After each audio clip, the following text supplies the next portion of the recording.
Good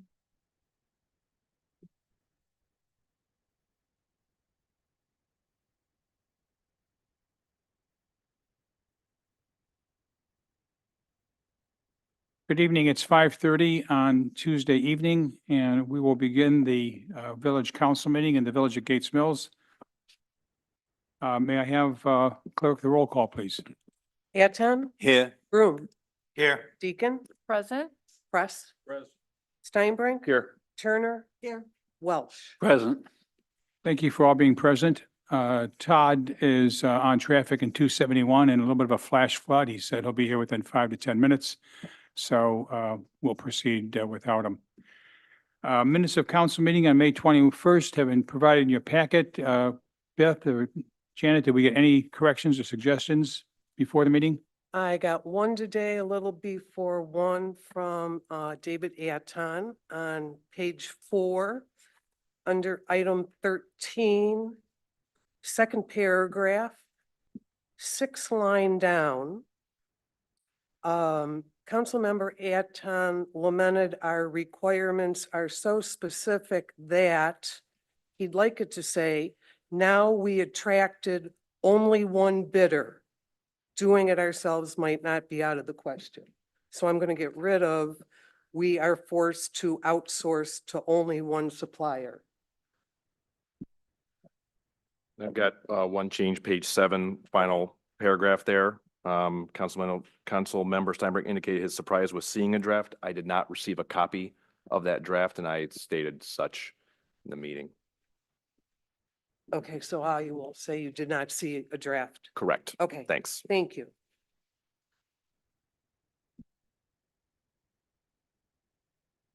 Are we okay with? Any other changes to the minutes? We have a motion to approve So moved. as amended. Scott, thank you. Second. Lori, thank you. Roll call, please. Aton, Yes. Broom, Yes. Deacon, Yes. Press, Steinbrink. Yes. Turner, Yes. Welsh. Yes. Thank you all. Next item is pay ordinance 1266 for $847,000. As you can tell, that's about twice the normal amount. It includes a $450,000 payment for the paving work that is beginning on County Line Road. Working with Geauga County and the town of Chester, the work is starting now. Chris will report on that in some detail later as village engineer, or Dave Biggert will. But we made a $450,000 payment to begin that work. I think our total cost to them will be $635 or something of that size. The other bills and payments were pretty straightforward. Janet can answer any questions if you have them. Scott? Only one, just the Weatherlock roofing. Did we get something roofed? Yes, you're sitting there. Okay. All right. That's been on our book for a couple of years. Yep. Any other questions on the pay ordinance? Move We have a to motion approve. to approve. So moved. Thank you, Craig. Second, please. Thank you, Second. Michael. Aton, Yes. Broom, Yes. Deacon, Yes. Press, Steinbrink. Yes. Turner. Yes. Welsh. Yes.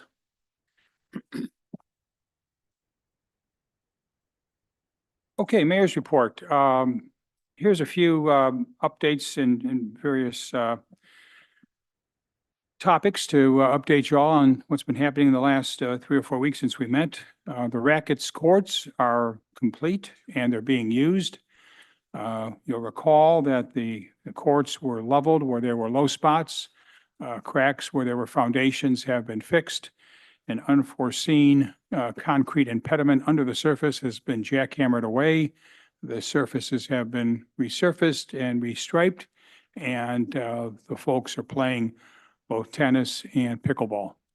The tennis nets have been moved a little bit. You wouldn't even notice them.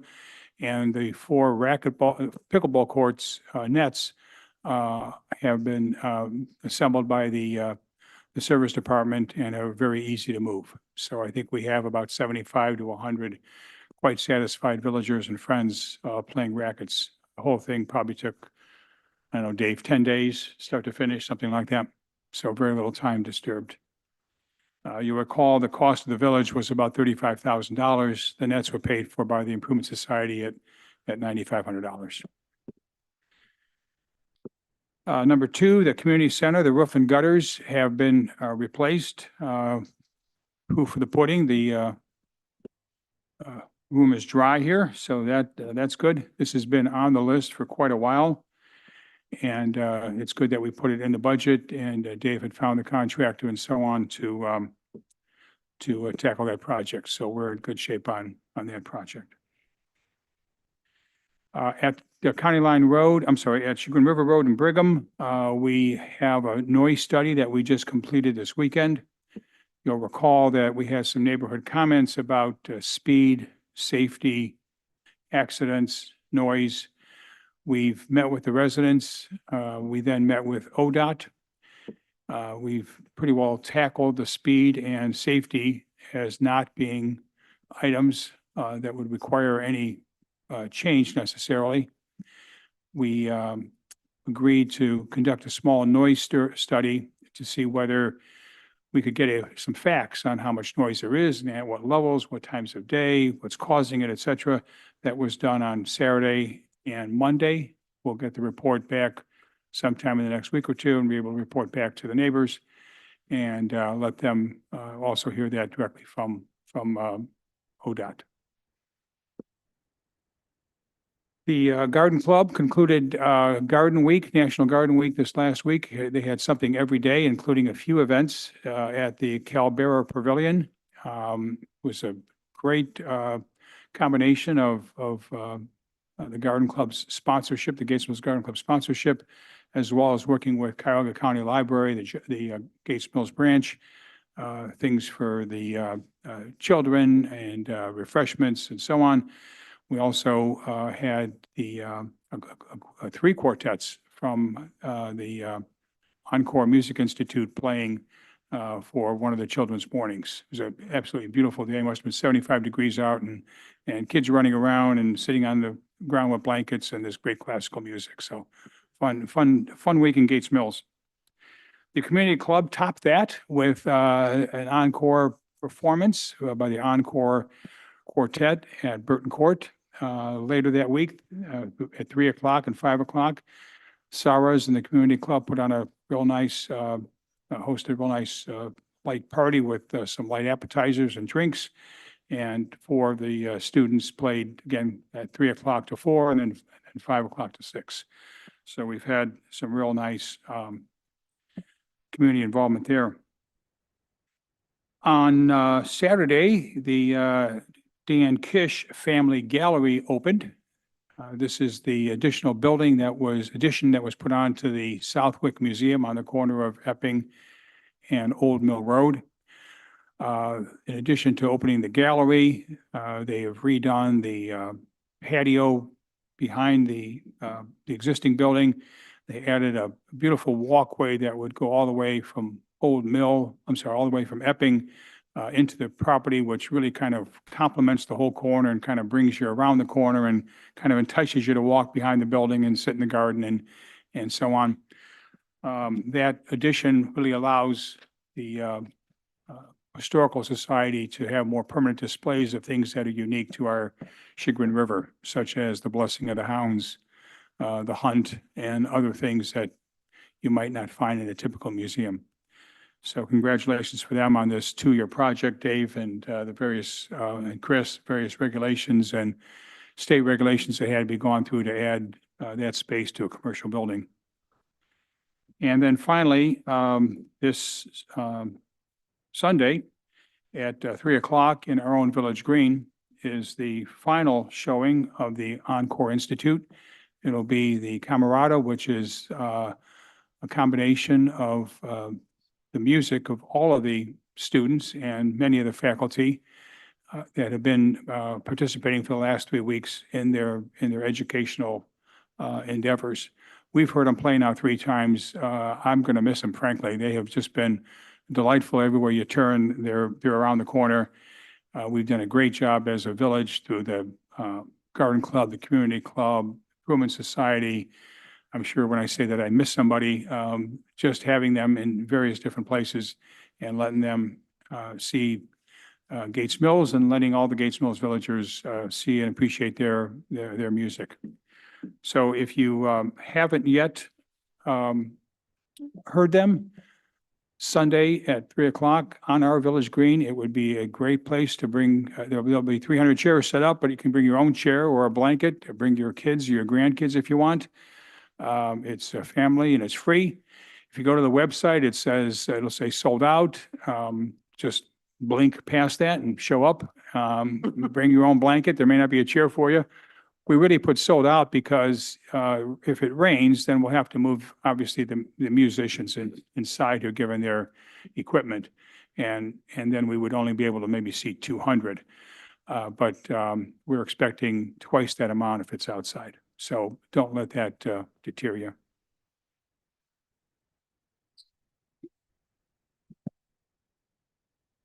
Okay, so those are some of the tidbits of the what's been happening in the last couple of weeks here. The next item on the mayor's report is a discussion regarding proposed charter amendment for voter approval on zoning changes for the residential density. So how did this get here, and what are we going to cover today, and how far are we going to go with this topic is some of the questions that you may be asking. The question is one that we're going to discuss, and we'll see how far the conversation goes. The topic was brought up by Council Member Press last month. It's an open item that has been raised in the comprehensive plan. There are several sections in the comprehensive plan that raise the topic of different things that should be evaluated. And some may think that that opens us up to zoning challenges. And I think what you'll hear from Mr. Press in a few minutes is ways to maybe lock down some of those zoning challenges. We also, on the Charter Review Commission, which report was completed last October, had a reference to zoning changes and how that should be handled.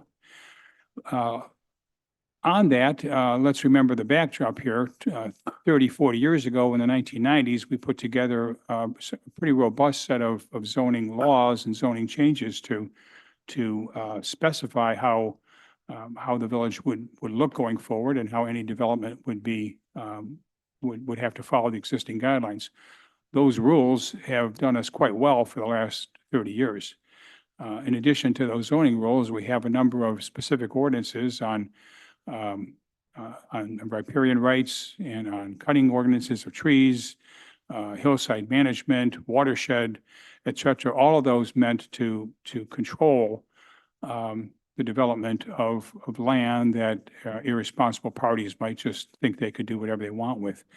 Further, in the about 10 years after that, we put together a growth management plan, the village did, that's been on the books for close to 20 years, that talked about the acreage going forward, requirement of 5 acres for development. Items before that were grandfathered in. So those have been our primary rules and regulations of the village for the last, again, 20 to 25 to 30 years. And in my mind, those are all been there and have done us well. To watch over those, we have those regulations were, by the way, approved by councils. We have a planning and zoning committee, and the planning and zoning group looks over any changes that are proposed by property owners as to any of those ordinances to make sure that they're being considered. Planning and zoning issues are brought to council, who has, again, comments and chance to approve or disapprove specific items. And council actions eventually can be reviewed and commented on by the mayor. In some cases, the mayor has the right to disagree with council's choices, and that would then go back to council. So we have built in already 3 or 4 different steps to make sure that changes to the use of our land have been thought through and considered and evaluated by 3 or 4 bodies following a set of rules that's been around a long time. What we're talking about here in my mind is kind of what's the right check and balance between what council should be doing and what the electors should have a say in. And it's a great topic, and we're not going to have those answers today, but it's an item as to what, in my mind, what is the right balance here. So it's a valid question that's been brought up. It's a valid topic that came through a couple of times, the comprehensive plan, the matters of strategic importance, the commission of the Charter Commission. And it is appropriate for this body to wrestle with that. So that's what's on the discussion item. That's the background of what's on the discussion item today.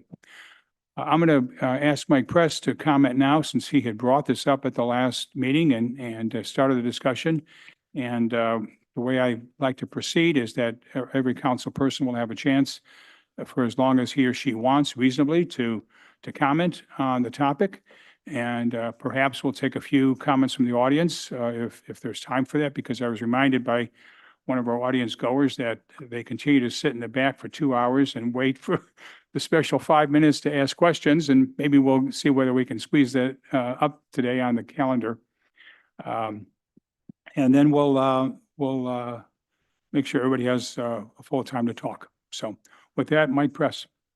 Steve, thank you very much. I've had strong feelings about this for a long time.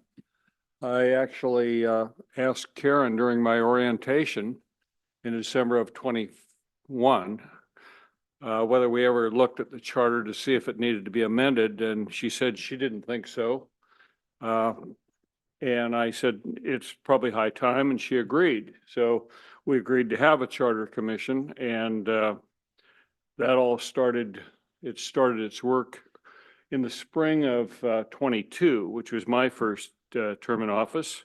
I have always felt that on major zoning changes, they should be taken and put in front of the voters. They should not be decided at this table. Many of us around the table have said that at various times while we were campaigning or during council meetings. I also think it's very important to get it right. This is a little bit analogous to, on a federal level, modifying the Constitution. It's not something you do lightly. It's not something you should do in a hurry. Although we got the motion passed by a 5-2 motion, or 5-2 vote, I would much prefer if we could get to the point where we could have unanimity among council on the wording we're going to use going forward. I would propose a dual track approach that for the benefit of those in the audience, the law director has taken the language from the last council meeting and put it in the form of an ordinance.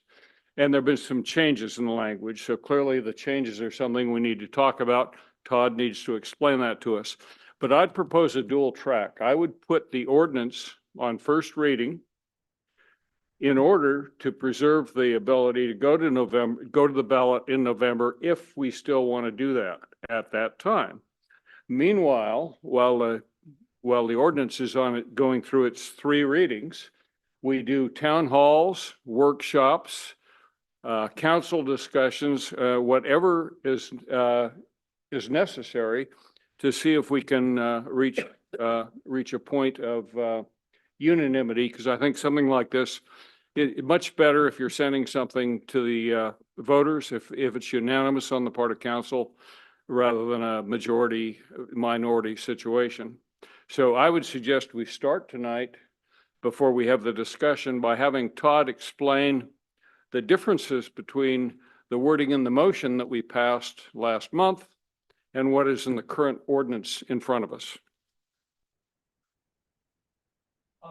What I did, press was to take your memo that you had sent out prior to the last meeting. There were 3 areas that you were concerned with. One was the minimum lot area of 5 acres. Second one was Chapter 1160, which is our cluster development and environmental development ordinance, and also multifamily residential housing.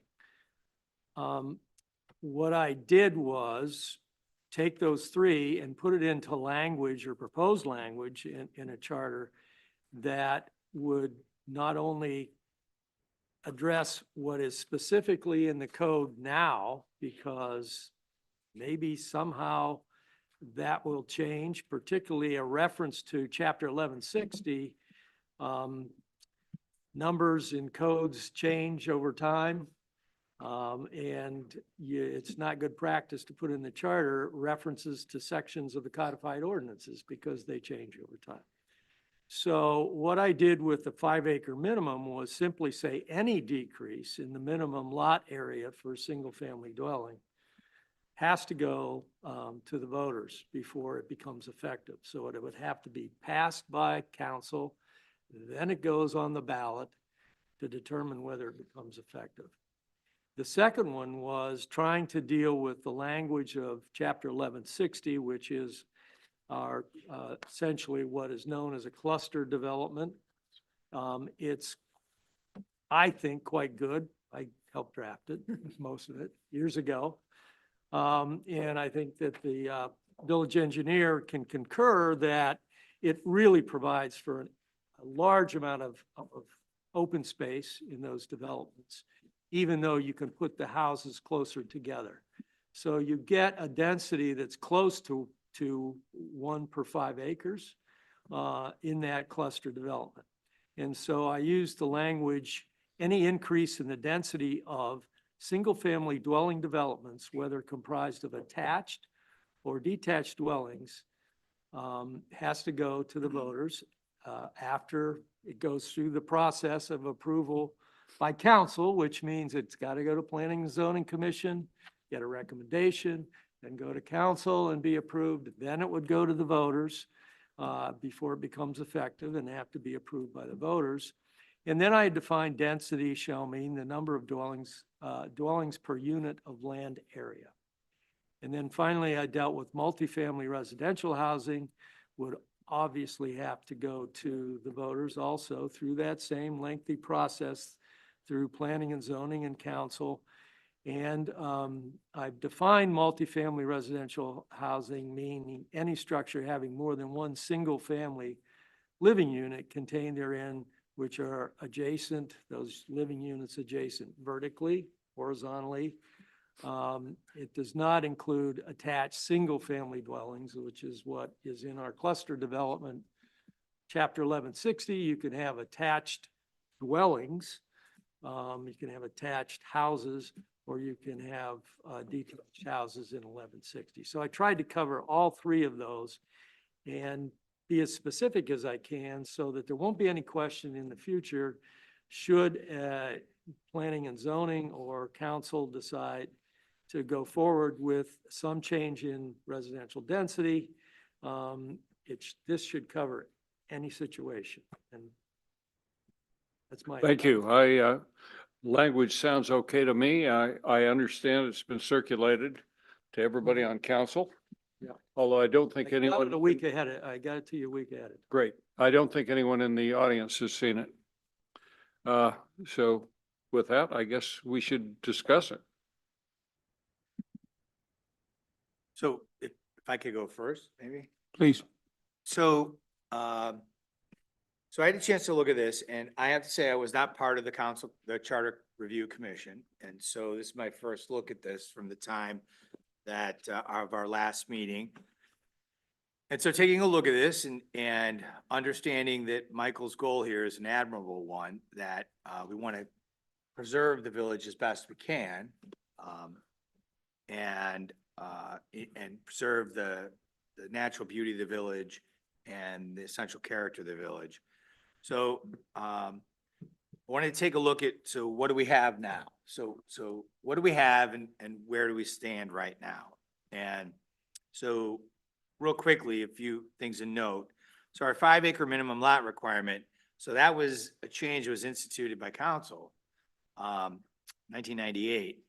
And prior to that, for many years prior to that, we had a 2.5-acre minimum lot requirement. So that was an action by council that improved our, at least I would consider it an improvement in our zoning, and that was again a council initiated change.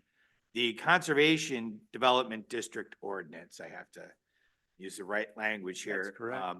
Which, just real briefly to let everyone know, that is people call it a cluster home development, it's a conservation development district. It takes the houses that would otherwise be put on 5-acre parcels, on a cul-de-sac, for example, or would cut up a larger piece of land, and it would group them more tightly in the center or on the side, preserving a majority of the land in its natural state.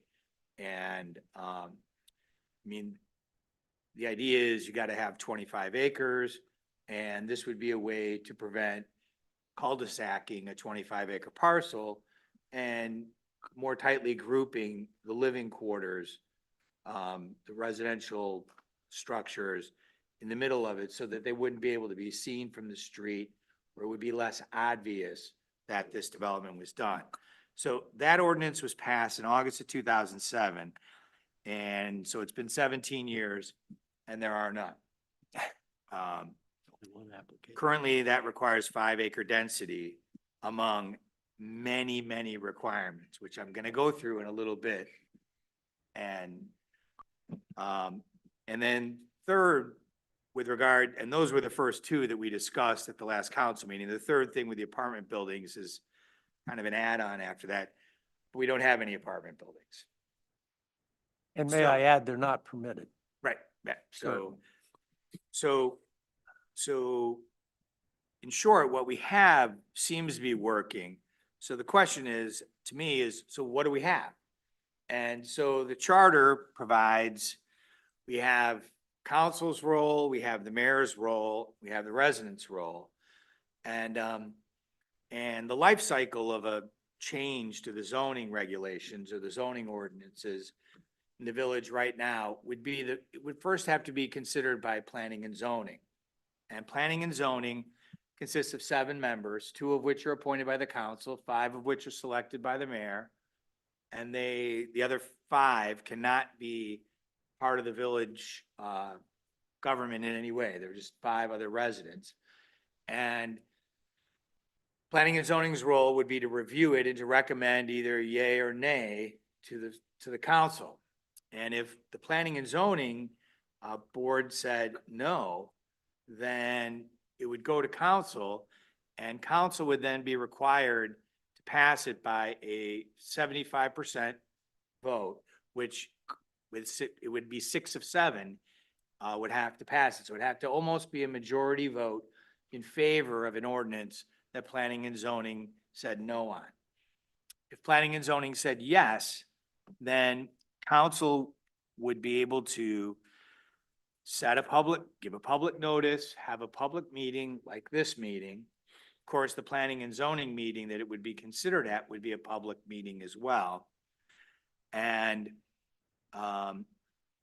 then they could make provisions as they deem necessary to enact zoning legislation that's already been approved by planning and zoning. Now, in order to do that, the typical ordinance requires 3 readings, which means in essence 3 public meetings, approximately a month apart. So 3 months worth of readings in order to pass an ordinance. The only way that council could try to short circuit that process would be to declare an emergency. And you'll hear that sometimes council, when we are considering other matters, we declare an emergency, usually because time is short. For example, paying Chesterland the $450,000 for the construction on County Line Road. Chesterland loves us, but they're not going to take our word that we're going to pay them. They wanted to have the money in advance in their bank account so they could, because they're responsible for paying. Scott, But go ahead. the charter, Well, I just want to clarify. yes, There are 2 separate things. There's a 3 reading rule and there's an emergency clause. correct, Totally separate. totally separate. It takes 5 votes of council to waive the 3 reading rule. Correct. Takes 5 votes to have an emergency clause in an ordinance, which only means that it goes into effect upon passage. And it's not a 30-day waiting period that's required Okay. otherwise before it goes into effect. However, the emergency clause is really irrelevant when considering zoning regulations because the people that drafted the charter specifically said in the charter that the charter prohibits use of emergency powers with regard to amending or repealing any zoning ordinance. So there would be no way for the council to speed the process up from the 3 readings, essentially 4 public meetings, 1 at planning and zoning, 3 at council. No way to do it. So no matter what, you're gonna have 4 public meetings and yes. And since we don't have a requirement in our code with respect to a public hearing on a zoning change, we have to rely on state code for that piece of it. And because our code is silent, state code then applies. There has to be a 30-day notice to the public of a public hearing before passage. So if we go through, if this council or any other council, I'm pretty confident this council would have nothing to do with any ordinance that would be curtailing the current zoning or changing in a way unfavorable to anybody, future council. So they would have to go through that process. And if they were even to pass an ordinance that the residents might find unpleasant, then it would go to the mayor's desk. And the mayor has the right to veto the measure. And then it would go back to council. And at the next meeting, council could override the veto with a vote of 5 out of 7 of the members. So it couldn't be a mere majority. It would have to be 5 out of 7. And if all that were to happen, then the residents would have the right to have a referendum, to get a referendum. And under Ohio law, it's chapter 731.29, if anyone cares, they have to get the signature of 10% of the people that voted for governor in the last election. And upon confirmation of those signatures, obtaining them, they give them to the clerk of the village. And the clerk then forwards them to the Board of Elections. And then the interaction is between the village and the Board of Elections. The cost of a referendum is borne by the village. And so That there is unless it's at a regular election. Right. General election, and it doesn't No- cost the village anything. correct. And so I want to back up again. And again, I want to point out that the brilliance of the people that wrote the charter saying that emergency powers cannot be used. They were clearly looking to prevent the council from sneaking anything through. So then it would go to a referendum vote, and then the residents would have the right to vote on the matter and either vote it up or vote it down, either way. So essentially what we have is we've got a situation where we have 14 people looking at it first, planning and zoning 7, council people 7, and then there's at least 4 public meetings, and with notice requirements that are in our ordinance. There's a posting requirement and a notice requirement. And then there's always a chance to have a referendum by the residents if they don't like what the council has done. So that's how any zoning ordinance, that's kind of the life cycle of how it goes under the rules that we currently have. I will tell you, 1160, and I'm going to try to make it but for a development under 1160, so this would be a conservation cluster development where you're going to have at least pursuant to 1160 now, you're gonna have the same number of houses grouped more tightly together in order to conserve the area around it. First, any person proposing that has to go to planning and zoning and announce their intent to pursue that. And then they have to prepare, and I'm not gonna read every single report, but existing condition site report, they have to prepare all the things that would be needed to go to architectural review, historic review committee. They have to go to all of those. They have to come to council. Then they have to go and they have to prepare a preliminary plan in order to do it. And a preliminary plan requires existing site report, name of the development, name of the owner and developer, boundary survey, topography and proposed finished grade with maximum 2-foot contour interval, floodplains, wetlands, water courses. Site features shall be based on best available record information in accordance with U.S. Army Corps of Engineers requirements. Steep slopes in areas, they've got to demarc those.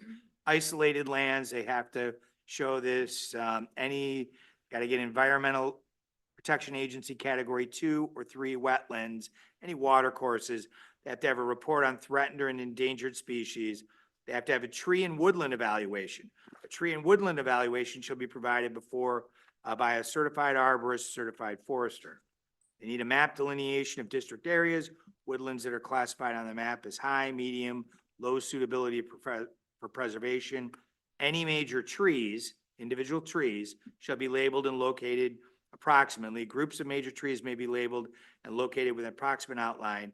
Distinct woodland areas distinguished from each other, significant species, mix, age, health, and soil type. You need a memorandum describing the areas, outlining the reasons for the assigned classification. You need a general description of underlying soil types, size and types of trees, their age, health, approximate life expectancy, rarity of species, species diversity, species tolerance for construction, and the likelihood of long-term viability shall be outlined for each area. If applicable, the memorandum should include assessment of existing working forest easements for Ohio Forest Tax Law, enrollment in woodlands on the site, including a brief summary of existing forest management plans, and assessment of the impact of proposed development on the working forest status and management. They have to have existing site conditions, proposed building locations, separation setbacks, vehicular and pedestrian circulation plans, stormwater management plan, including preliminary arrangement for storm detention facilities, all existing proposed water facilities, including the location and sizes of water mains and location of fire hydrants, locations and site of on-site sewage disposal systems, general concept plans for landscaping and buffering and a tree preservation plan, architectural plans of proposed buildings and structures, typical sections for all access drives, proposed phases if the project is to be developed in stages, and a table containing calculations of building ground coverage, total area of impervious cover. And they have to have a yield plan showing the layout for traditional subdivision on the subject parcel in full compliance with village codes and taking into consideration all information depicted in the existing conditions site report required by 1160.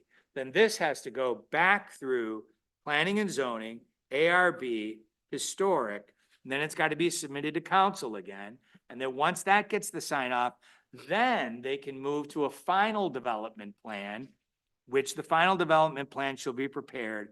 And then that includes all the prior things, including landscape detailing, buffering, tree preservation plan, provisions for adequate control of erosion and sediment, location, type, size, height of all fencing, screening, retaining walls, location, width, size, intended purpose of all easements, and detailed site grading, stormwater management plans, including storm detention calculations and pipe sizing analysis. Then they can finally submit that for approval of their district to get approval, the rezoning approval, and then they could start construction. I think it's pretty easy to see why there aren't any. Because they don't know whether they're gonna get approval and they're gonna spend a whole lot of money. Yeah. We either had one through preliminary plan approval several years ago. I don't know if Chris can remember that property. I can't remember the name of it, but We got to the point where it was just about approved and then the developer decided not to do it and sold the property. I might add, there have also been several other efforts in the village to do 1160 properties that have been stopped by having someone with very deep pockets intervene and buy the property in order to prevent that being happened. So there've been at least 3 or 4 close calls. Well, There was only one application No, that I'm there aware was of. only one application. And I- to and block I've our Been property. doing this There was, for the last 30. the Glynos property, which I can tell you, I was on planning and zoning, and they never even got past, I mean, they Discussion. they finished their breath and they were told no.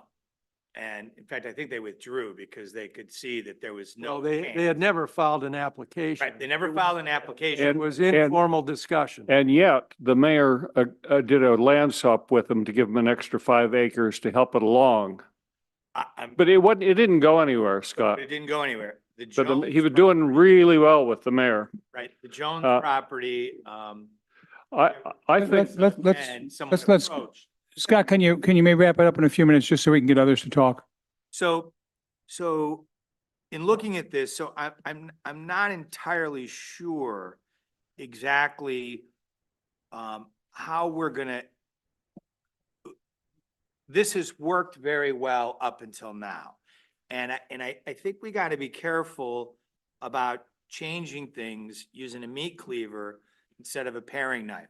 One of the things that Michael pointed out, and quite frankly, I think he's probably right. In fact, I know he's right.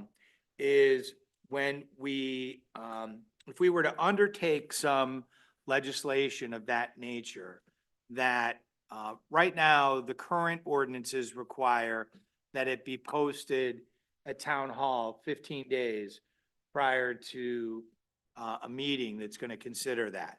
And there's two, there's a notice ordinance and a posting ordinance. So the notice ordinance is 131, section 131. The posting ordinance is 133.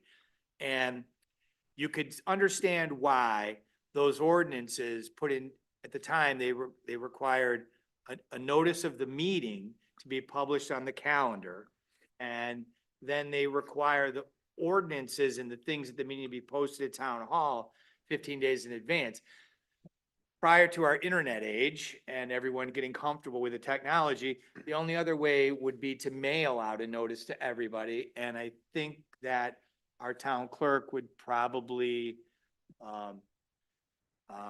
be upset if she had to do mailing notices all the time for every single thing that came in front of council.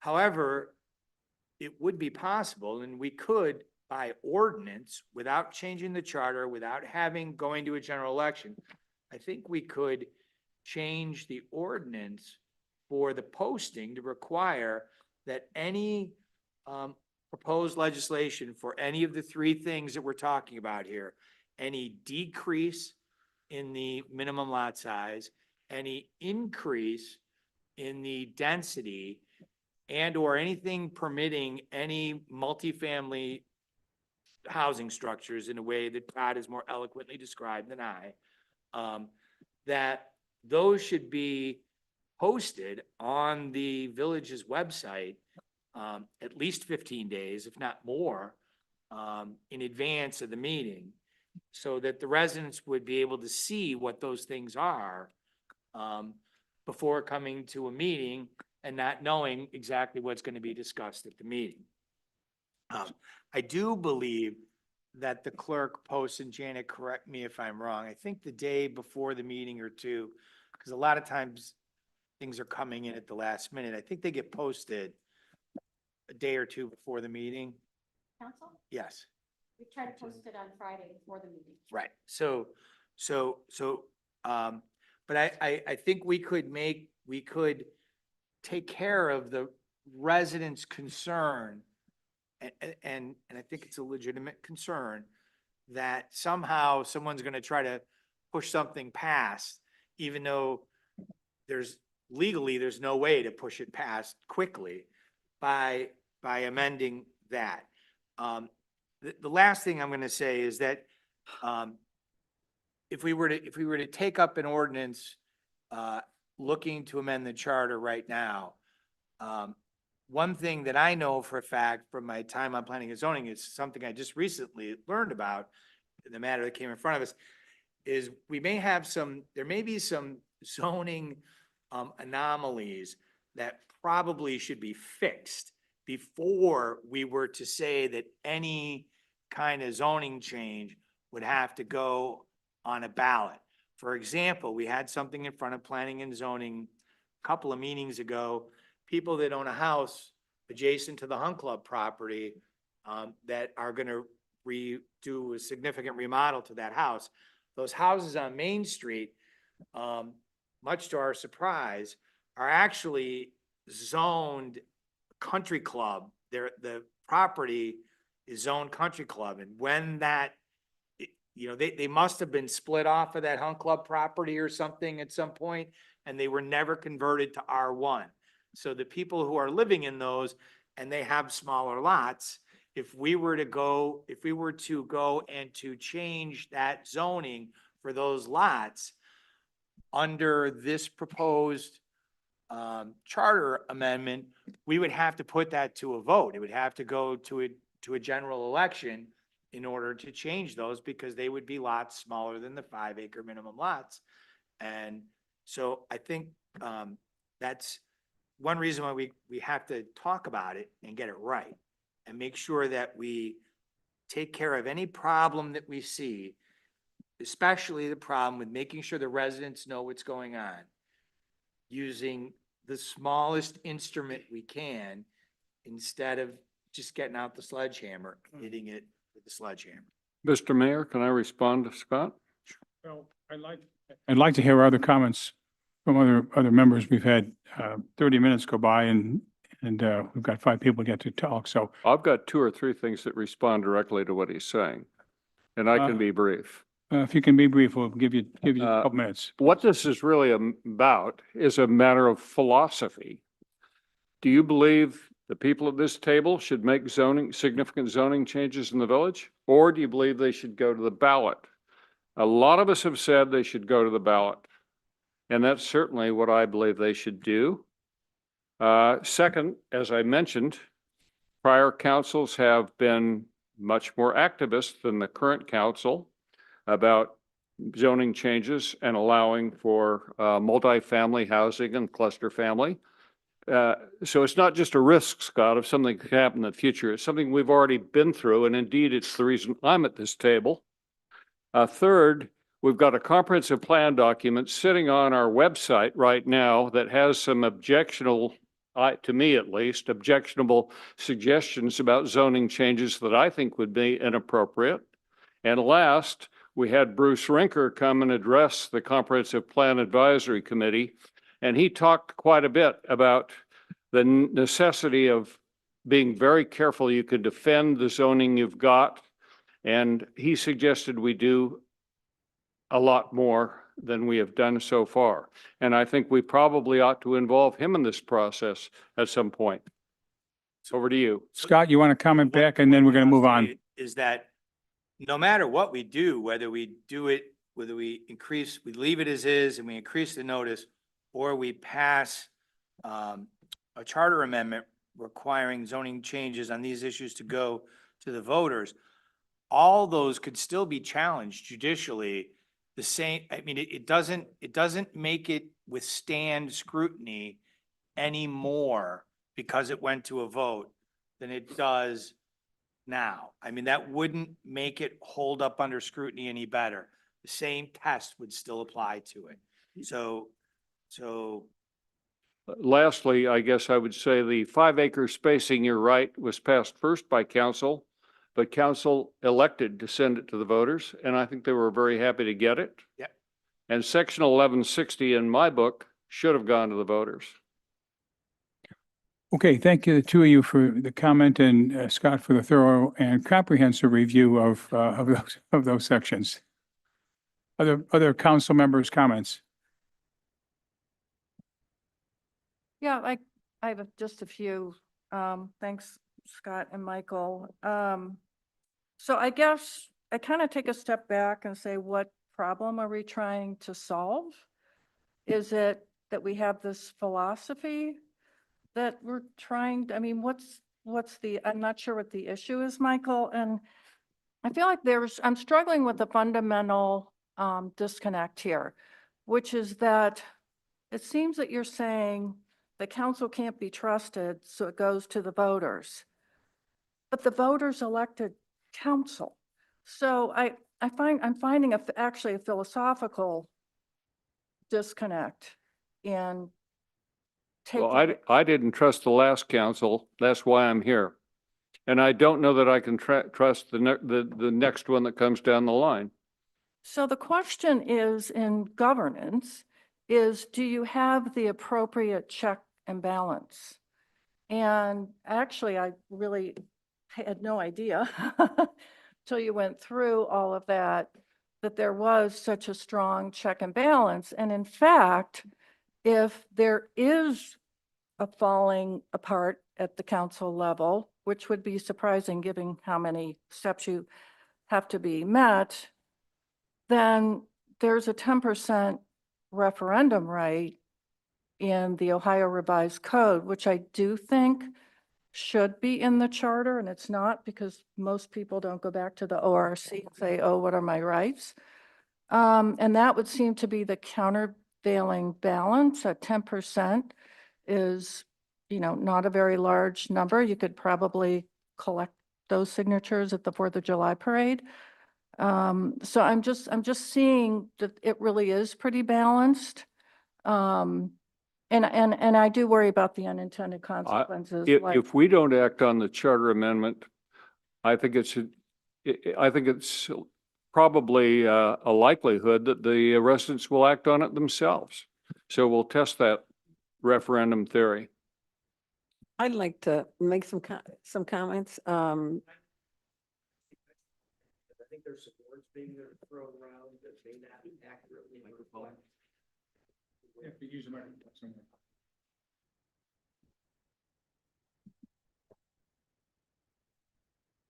I apologize for interrupting, but I just want to make sure that some of the nomenclature is correct. First of all, we have no cluster zoning in the village. There is nothing in our code that would allow for cluster zoning under chapter 1160. I wrote chapter 1160. Chapter 1160 is a conservation development district. It allows a developer to come forward with a plan that would be typically allowed under our 5-acre zoning, and then put together a good case for why they would like to make the lots smaller in consideration of preserving land, preserving environmental aspects of a particular property. So instead of having, say, 10 lots on 50 acres, they would have 10 slightly smaller lots that would have a lot of conserved area, but none of them would be attached, none of them would be cluster. In that I think you ordinance- better take another look at the wording of 1160. No, there's two chapters that were written. Only one was adopted. There was a conservation cluster ordinance that was written that was never adopted because we had a very in-depth study completed and was determined to be economically infeasible. But the chapter 1160 is a conservation development district, and planning commission and council always has the ability. It's not guaranteed that somebody can come in with a plan for a conservation development and automatically submit it and have it approved. Planning commission and council always reserve the right to tell them to build a standard 5-acre development under that ordinance. They have to get permission to build a conservation development under the way the chapter is written. So I just want to make sure that those points were clear under the way that those chapters were presented and what they provide. Thank you. Let's go to Chris. I think Sandra was next. I think Sandra was next. talking. I'd like to make a couple Thank you, Chris. of comments, observations. Philosophically, I believe that we are a representative democracy. I trust the people to elect the right individuals to council and mayor. There are so many years in a term, and people have an opportunity to elect other representatives. And in the meantime, there is a provision in the charter where someone can be removed from council. I think this is a bigger kind of philosophical issue. If you go back to the report of the Charter Review Commission, there were 4 things that the Charter Review took a look at. The authority of council to change zoning, the authority of council to alter the income tax credit, enlarging the powers of the president pro tem of council, and reducing the size of council. Now, in all of those cases, there was a consensus among the members of the Charter Commission, which were Laurie Deacon, David Hooker, Bob Brightman, Sean Riley, and Michael Press. Michael disagreed with disagreed with the conclusion of the committee and said that significant zoning changes should be put before the voters. He also disagreed with the committee about the tax credit. He thought that should go to the voters. They disagreed. He disagreed with not increasing the responsibilities of the council president pro tem. He said he wanted wanted there to be a president of council representing the council. So and David Atten, I have to say, in an email to several members of council and the mayor, was emphasizing that passing a motion to go before the voters to allow them to vote on zoning changes would reduce council's powers to a level that's consistent with the clear opinions expressed by the 542 respondents to the comprehensive plan resident survey of 2022. So beyond the zoning, I'm a little concerned about any emphasis on reducing the authority of council on a variety of legislative matters. My final comment is I took a look at other communities because Michael and David did present 2 communities that require a vote by the electorate before zoning is implemented. But in fact, Hunting Valley, Kirtland Hills, Wade Hill, Mayfield Village, and Chagrin Falls do not require a vote by the electorate to implement zoning changes. To be fair, Moreland Hills and Mayfield Heights do, but they have a variation. Moreland Hills submits the proposed amendments to the electors, and if a petition of 10% is signed and submitted, then the proposal goes to the voters. And in Mayfield Heights, it's something very similar. It sends a proposal to change to the residents and waits for a petition of 10%. And if it does come forward, then it goes to a vote of the residents. So I think in many ways we're, consistent with some of our closest neighbors. And I certainly would support, I really appreciate the fine description of our checks and balances in 1160, Scott. And I think the notion of using a scalpel instead of a sledgehammer is one that I would agree with. Thank you, Sandra. David, you have some comments? Yeah. My reading of 1160 is that, David, microphone. I'm sorry, my reading of 1160 is that cluster homes are allowed up to 3 attached residences. To me, that's a cluster home, right? So is there some disagreement? Our engineer said that was not in the regulation. I agree that, I believe that the Conservation District is a cluster chapter. It's not called that, and that name, and that nomenclature was not used purposefully because people have a different mindset as to what cluster is. But those homes can be clustered. They're on smaller lots. They can be attached, detached. But the village engineer is correct. It's the same amount of acreage. It's the same density Understood. per acre. But it And does so say you're correct. It does say 3 homes can be Well, attached. Yes. And So it that's- is a cluster, it is in fact, a cluster Yeah. ordinance, but it's not, you won't find the name, the word cluster in there. you want to make some broader comments? That was just a question of detail. In the comprehensive plan process, which to me was not successful, we began at the very beginning of the process with a questionnaire to villagers, of which over 500 responded. And in those responses, it was very clear to me, and I've got the data here, that first of all, they didn't want any reduction in the minimum in the lot size. And second, they don't want cluster homes or any other variety of homes that were questioned. So for example, no cluster homes. 57% said no, 27% said yes. 16% said, I don't know, but I need to understand more. And we've made no effort to get people to understand this more than they do. In the question of single-family homes on lots less than half an acre, 69% said no, 18% said yes. There are 4 categories of housing here where the overwhelming majority was against the idea. And to me, that says that people were telling the advisory committee and council that they don't want these kinds of homes in the village. It's not a question of usage. I think it's a question of appearance and feeling. I don't think it's about usage. In your pink sheet here, you said, you talked about use. I don't think they're concerned about use. I think they're concerned about the way the place looks. I thank you for that. I don't think anybody here believes it should be less than that.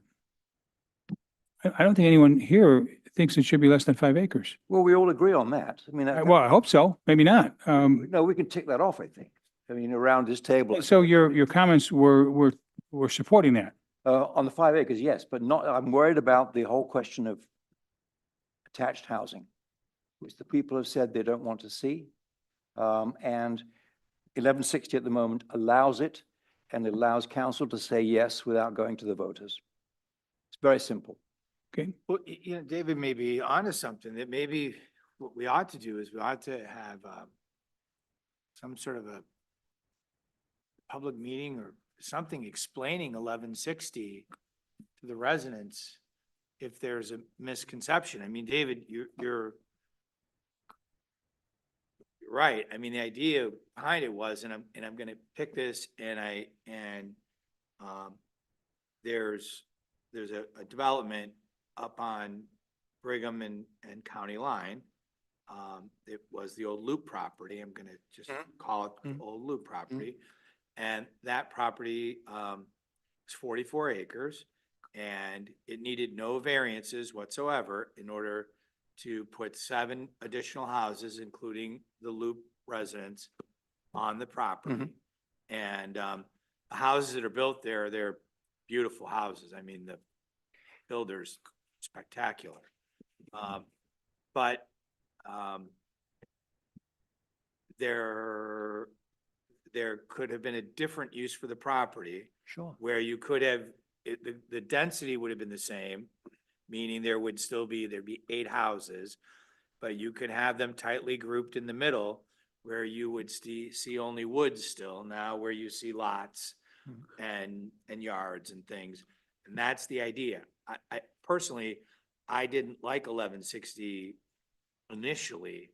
I mean, I could see its usefulness now, although I don't think it should be made easier to do, which is, quite frankly, my concern with the language in the comprehensive plan that Michael pointed out, is I think we should still have control over whether one of those things happens or not, and it should be pretty tight control. But perhaps there is a misconception. When we use the term cluster, I agree, I bristle immediately. I don't think I use the word cluster. This is a conservation development. Right, when you said cluster homes, though. Did I say cluster? Well, Yeah, you because did. that's the shorthand we've. It's grown the to use. shorthand And the that's cluster used. was a question in the nationwide, questionnaire. It was in the but- questionnaire. So it's a word in common usage. Mhm. My understanding of what a cluster is 2 or 3 homes attached. No, they can be detached, but they're clustered Tightly. closer, smaller lots or 0 lot lines. A That's lot not of my cluster understanding. develop, but they're detached homes. It can be done in a lot of different ways. I've been involved in this for 40 years. understand all these that. things. David, anything else? Yes, in item C, I don't understand the difference between a multifamily residential housing on the one hand and attached single-family dwellings on the other. What's the difference? Multifamily is one building with different living units in one building. So Attached are separate buildings that happen to be together. That's, So isn't that, that's the difference. isn't that one building No, they're three separate buildings. attached? Townhouse, townhouses. Yeah, okay. Well, there's a lot of words here And, we're using. and I did this because 1160, if you look at B, 1160 is what we allow attached, as you said, 3 attached houses under 1160. So that's why B handles 1160. C is for multifamily apartments. Thank you. David, anything else? If not, I'm going to ask Craig and Ed if they have any comments. David? Yeah, real brief. I know when Chris came up with that clustered housing, it gagged a lot of people. And I love you, Chris, and I support you, but that idea just didn't float here. I think what we're forgot to Scott's issues, which I thought was eloquent. I think Cuyahoga County, if I'm not mistaken, requires 5 acres per septic tank. So it will protect our present ordinances, you know, just by the county. So that's another step they'd have to cross over. And, you know, I compliment Scott because I think, why is Polk a sleeping happy bear? I mean, the village seems very happy with what we got. It seems to be working. Let's just leave it alone. Okay, Craig Steinbrink, any comments? Yeah, I mean, I kind of look at this from a few angles, and the first of which is from governance. So, you know, Michael mentioned this, or somebody did. We had the Charter Review Commission. We had 4 meetings. They came back with findings and a recommendation. And up until this point, council hasn't taken any action on those recommendations.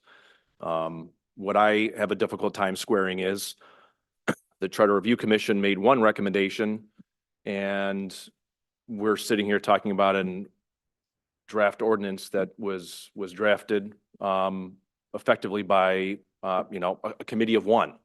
And so this is, as everyone's heard tonight, a complicated issue. Amending the charter is something that should be thoughtful and deliberate and be painstakingly difficult to do. And I agree with Michael, it should be a 7-0 vote. There shouldn't be any confusion on the terms of voters about what we did, why we did it, why it's being recommended. So I kind of look at that from a governance standpoint, say, well, the Charter Review Commission said there should be a voter petition initiative, but it should be done this way.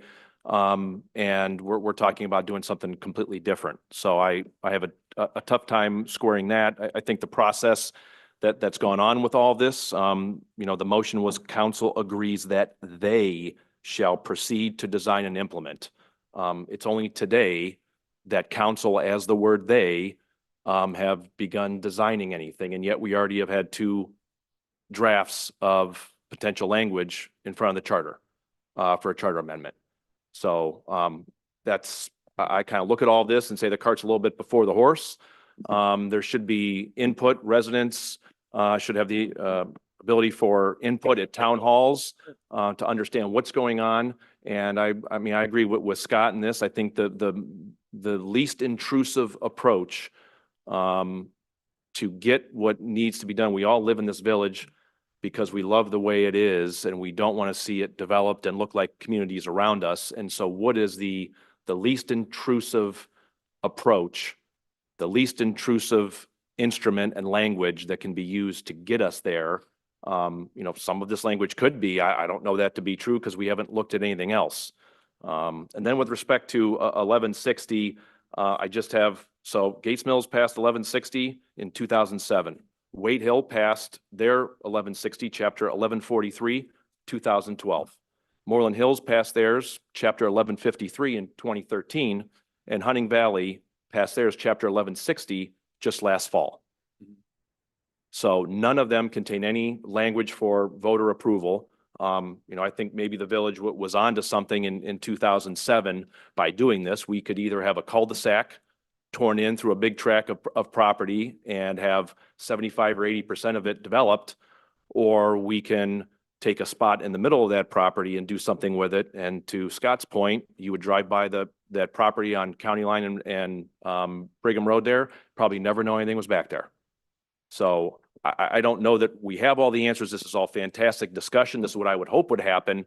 But Michael, to your question, I'm not ready to vote to put anything in front of first reading or anywhere near for the voters in November. We spent almost 8 months on the chicken ordinance back and forth. And so now we're talking about amending the charter in 2 months of time. So that's my thought. So let me let Michael respond because he's been Okay, quick- anxious to do quick that. And then we're going to have Todd with a few comments.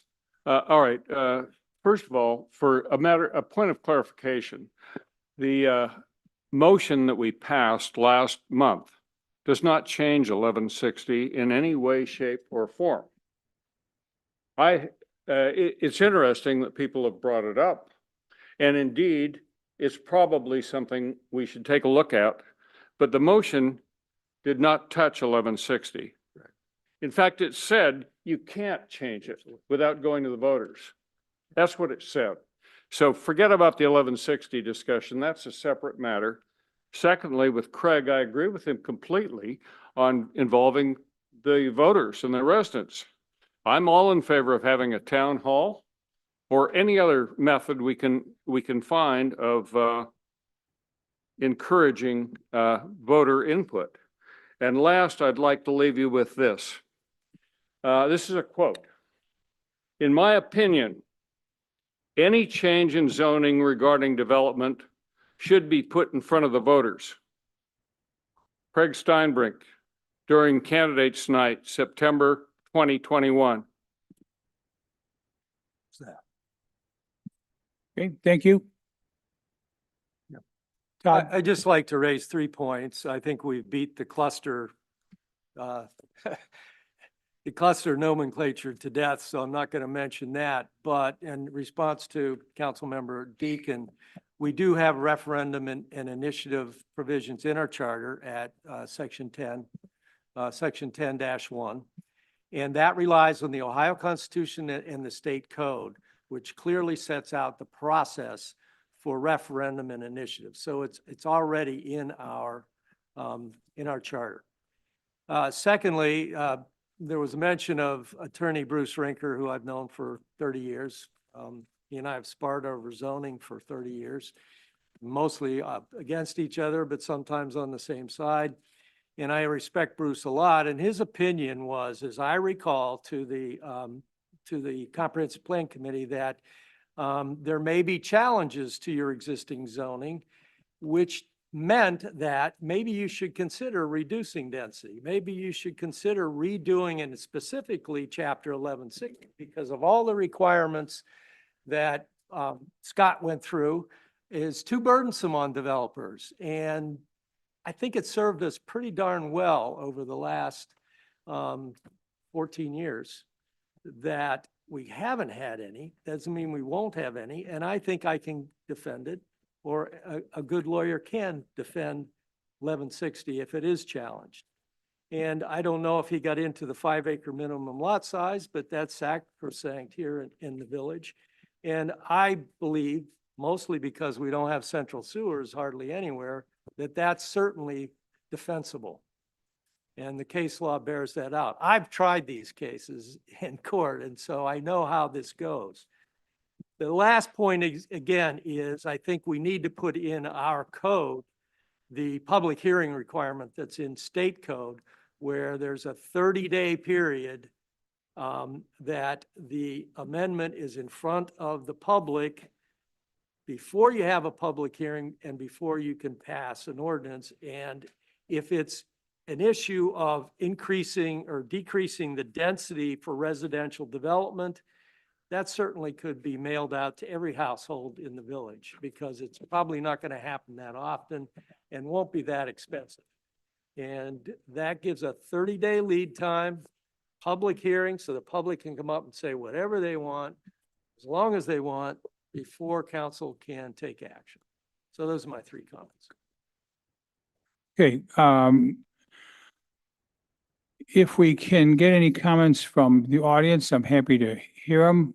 We're not going to go back and forth, but if there's something that you want to comment on, you're welcome to do that at this point. We're obviously an hour plus into the meeting, so I'd ask you just to limit your comments to 1 or 2 things, or 1 or 2 minutes, please. If I may, Mayor, Sean Riley, for the record, Sean Riley.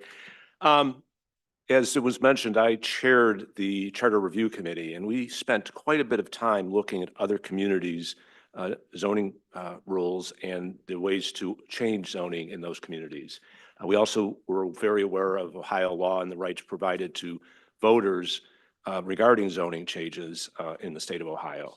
And we made the recommendation we did after considerable review of those things, after a lot of discussion about them. And I'm just troubled by the fact that notwithstanding that recommendation from the Charter Review Committee, one person drives this council towards making major changes. And I won't repeat Councilman Broom's encyclopedic description of how all of this works.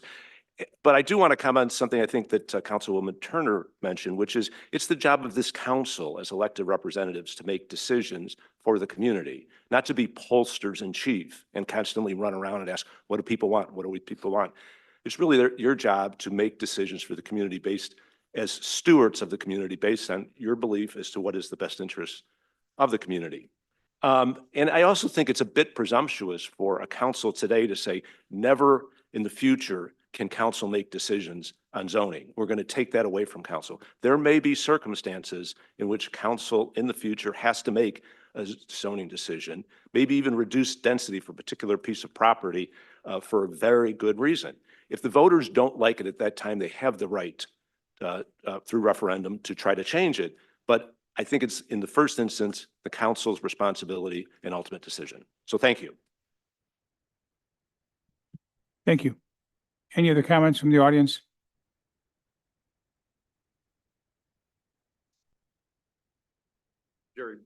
Jerry Bowens, somewhere in Gates Mills.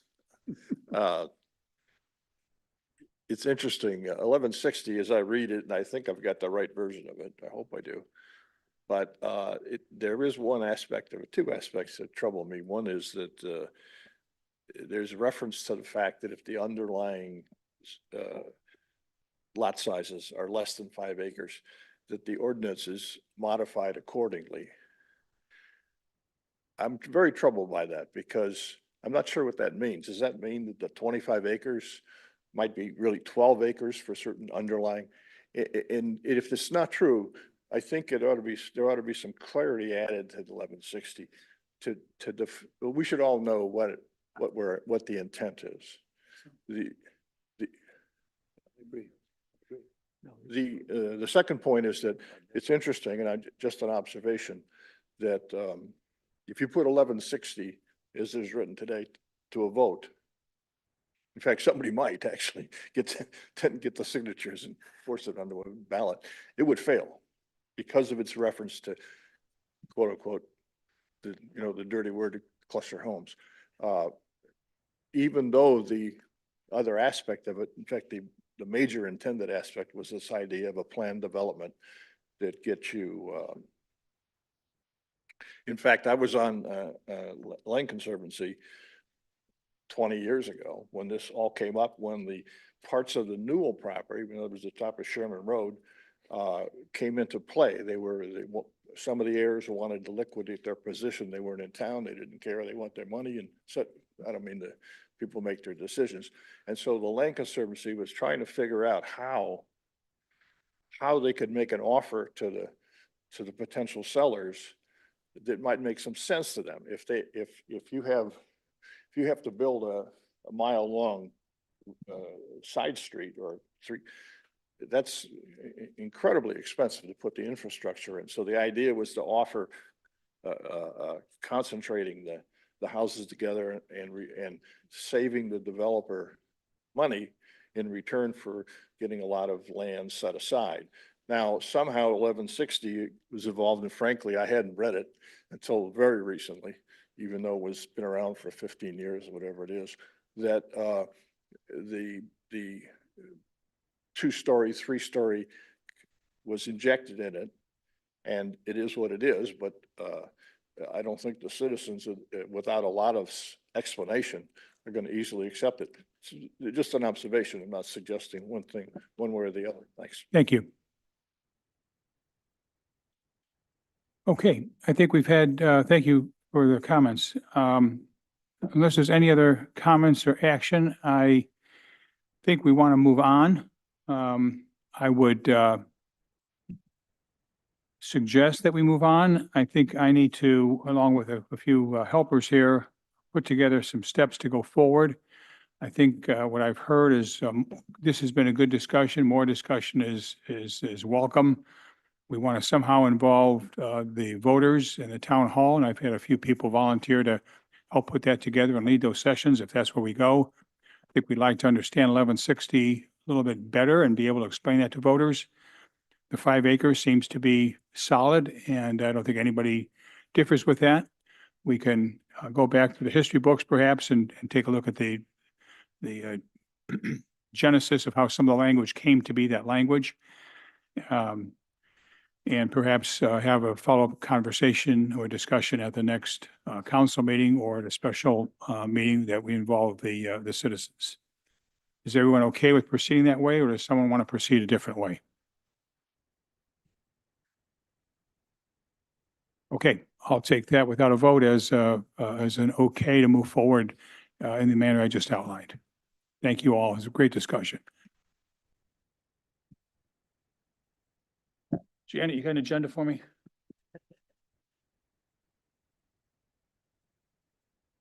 Okay, clerk's report. Nothing to report. Okay, financial report.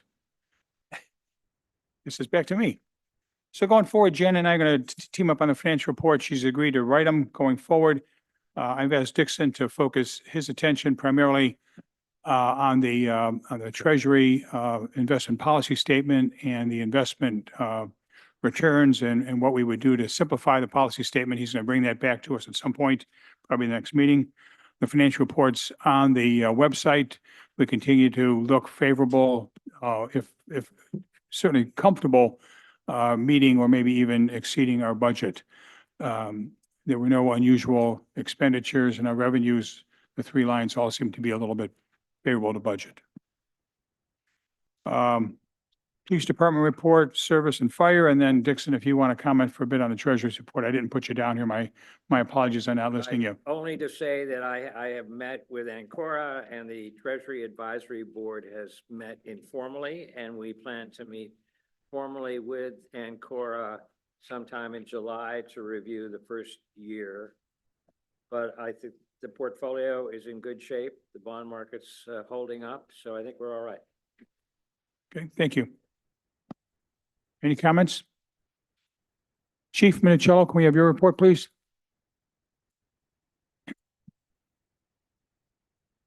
Thank you, Mayor, members of council. We should have received a copy of my report, both front and back. Be happy to answer any questions you might have. If I may just take a minute just to kind of highlight this, there was quite a bit going on. As some of you may have seen on his report on the news with some of the church festivals around town. There was a big issue with St. Clair. There's another one about a week or so ago at St. Gabe's out in Concord. And so we were kind of sandwiched between the two. And I think as a result of what transpired down in St. Clair, brought up a higher level of awareness for the police department, neighboring communities and whatnot. So we had an opportunity to do some regrouping with St. Francis and their team up there. And, we did a lot of things kind of like last minute that we felt, it was proper and necessary to do. And everybody did a great job at that. St. Francis was on board with everything that we did. Checking bags, backpacks and whatnot when the need arose, no mask policy, closing at 9 p.m., which is 2 hours earlier than typical. And we had some support from Mayfield Heights, obviously our neighbors to the west. And we reached out to the Cuyahoga County Sheriff's Department. And I spoke to the sheriff personally down there, and he sent some of his officers who were on a special duty detail during the night shift, and they came up for the first 4 hours of the festival, and everything went really well. Got a lot of compliments, weren't real heavy-handed, but I think people felt real comfortable with what they saw out there, and as a result, we didn't have any major incidents. So I'm very proud and kind of happy to report that. So thought that was important to kind of bring up. Chief, I think we should thank Mayfield Heights Police Department, the Cuyahoga County Sheriff's Department, the Cleveland Clinic Police, and yourself. You guys did a great job. I went and 2 nights and it was great. Thank you. I'd also add the fire department of that. We had coverage there on Thursday and on Saturday, I think, along with, you put a big fire engine in front of it, it looks, looks a little more secure, you know, so there's a lot of things optically too. I don't know if the chief mentioned the K-9 dog crew that we had as well. You know, all those things start to get people thinking if they were going to be troublemakers, they may not want to be troublemakers that night, or at least not at this festival. So. Yeah, Thank my you. compliments to the chief. Even a SWAT vehicle was there and you kept us out of the news and it was a beautiful job. Yeah, we parked that a little bit to the west, but it was more or less just for optics. Yeah, it was a beautiful job, very professional. So thank you for the comments. And if there's nothing else, that'll conclude my report. Okay, thank you. Dave Biggert?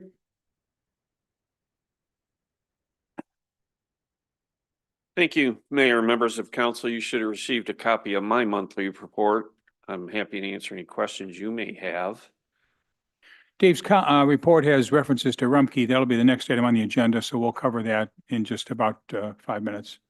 Yeah, just one quick note to that. I did want to supply you in that information you received regarding Rumpke is the survey we did with the tote versus the bag with 50 of our residents. We did receive 2 more on Monday, which were both in favor of a tote system. So overall, we're looking at, of the 50 people, 89% have requested to use the tote system.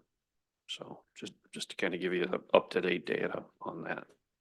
Any questions for Dave? If we were to give garbage away, which is a very hot topic here, with this new contract, what would it cost the village? $450,000. How much? $450,000. 450. Okay, thank you. That concludes my report.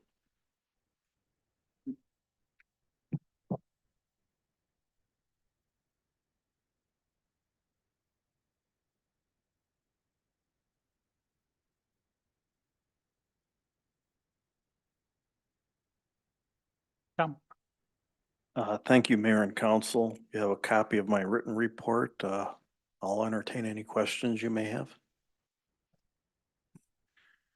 Tom and I and his crew have had a few conversations as well on the festival. We decided that some presence more than we had in the past was smart to have from the fire department. So thanks again to him and his team for being available on that long weekend when they normally would not have. Also, as he and I were talking, or maybe the chief and I were talking, I forget who now, the fact that the fire engine was kind of parked right by the school kind of naturally funneled all the people down the main driveway where they could be essentially, their backpacks could be checked.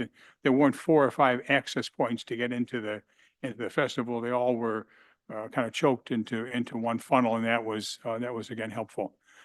So thank you, Tom, and thanks to your crew for being available that day. Thank you, Mayor. Chief, congratulations on 29 years. Thank you. And pass that along to Armando for 7. And I can't believe Trevor's that old, but they're. Will do. Okay, thank you, Tom. Can't believe Armando's been 7. Next item on the agenda is the second reading of the Rumpke bid. This is a resolution accepting the bid of Rumpke of Ohio for the refuse collection, disposal, and recycling services, authorizing a contract therefore and declaring an emergency. Let me tell you what's happened in the last, since we met. We had reported in the past that we had, following the specifications that were reviewed with council and reviewed with you all, the way that we spec'd the job is the way that recycling and collection has been done here in many years. We drive down driveways. They drive down driveways with small trucks. Some of those driveways are short, some are half a mile long, some are gravel, some are hilly. It's nice in the summer. It's not as nice in the winter or the icy. People's trash is picked up at the back of their yards generally, unless they arrange it otherwise, but generally they've got to go all the way down. They bring it all the way back. They fill up their pickup truck and then they come over here and they dump it into a big dumpster, into a big dump or collection truck. We don't use totes. No one has ever had an interest in totes. We don't want curbside collection, and we don't really have the kinds of driveways that would be accommodating curbside collection. Most of our residents at our age and composition and the way we travel and live don't want to be responsible once or twice a month or 4 times a month for pushing a tote up or down a gravel driveway to the end of the street. Or when it's collected, to have to haul it back or to have it laying around for 3 days. So part of how we've done things in the village here, part of the beauty that we have and the services that we get and provide are because that's the way we've wanted it and the way we like to live. That in this contract, that has resulted in only one bidder, as we reported last time, that would bid for this work. The other bidder or two would only consider talking to us if we had given them advance notice and a contract, so they would have 6 months in advance to to buy all these little trucks and Jeeps that they would need to go up and down these driveways and essentially put together a collection and recycling system that we currently don't have. So we have one bidder, and that bid is with Rumpke, and they've done a nice job for us. Dave and I have talked to a couple other municipalities. There are no other municipalities that want to pick up our load, so to speak, the way we would find with police or fire where there's mutual aid and so on. This is not a service that's going to get outsourced to another municipality. Likewise, the other municipalities near us are all serviced by those people that have chosen not to bid for our work. So we really have one choice. We had a conversation with 2 of their executives who then referred our conversation at Rumpke to executive management. And we essentially had a conversation, which I'll reveal to you now. First of all, the statistics that you were provided indicate, roughly we generate 1,000 tons of rubbish every year that's landfilled, and 200 tons every year that is recycled. That recycling percentage is 17%. That's low. And it's been that way for 4 years. Our percentages are 18.4, 18.3, 14.6, 16.5.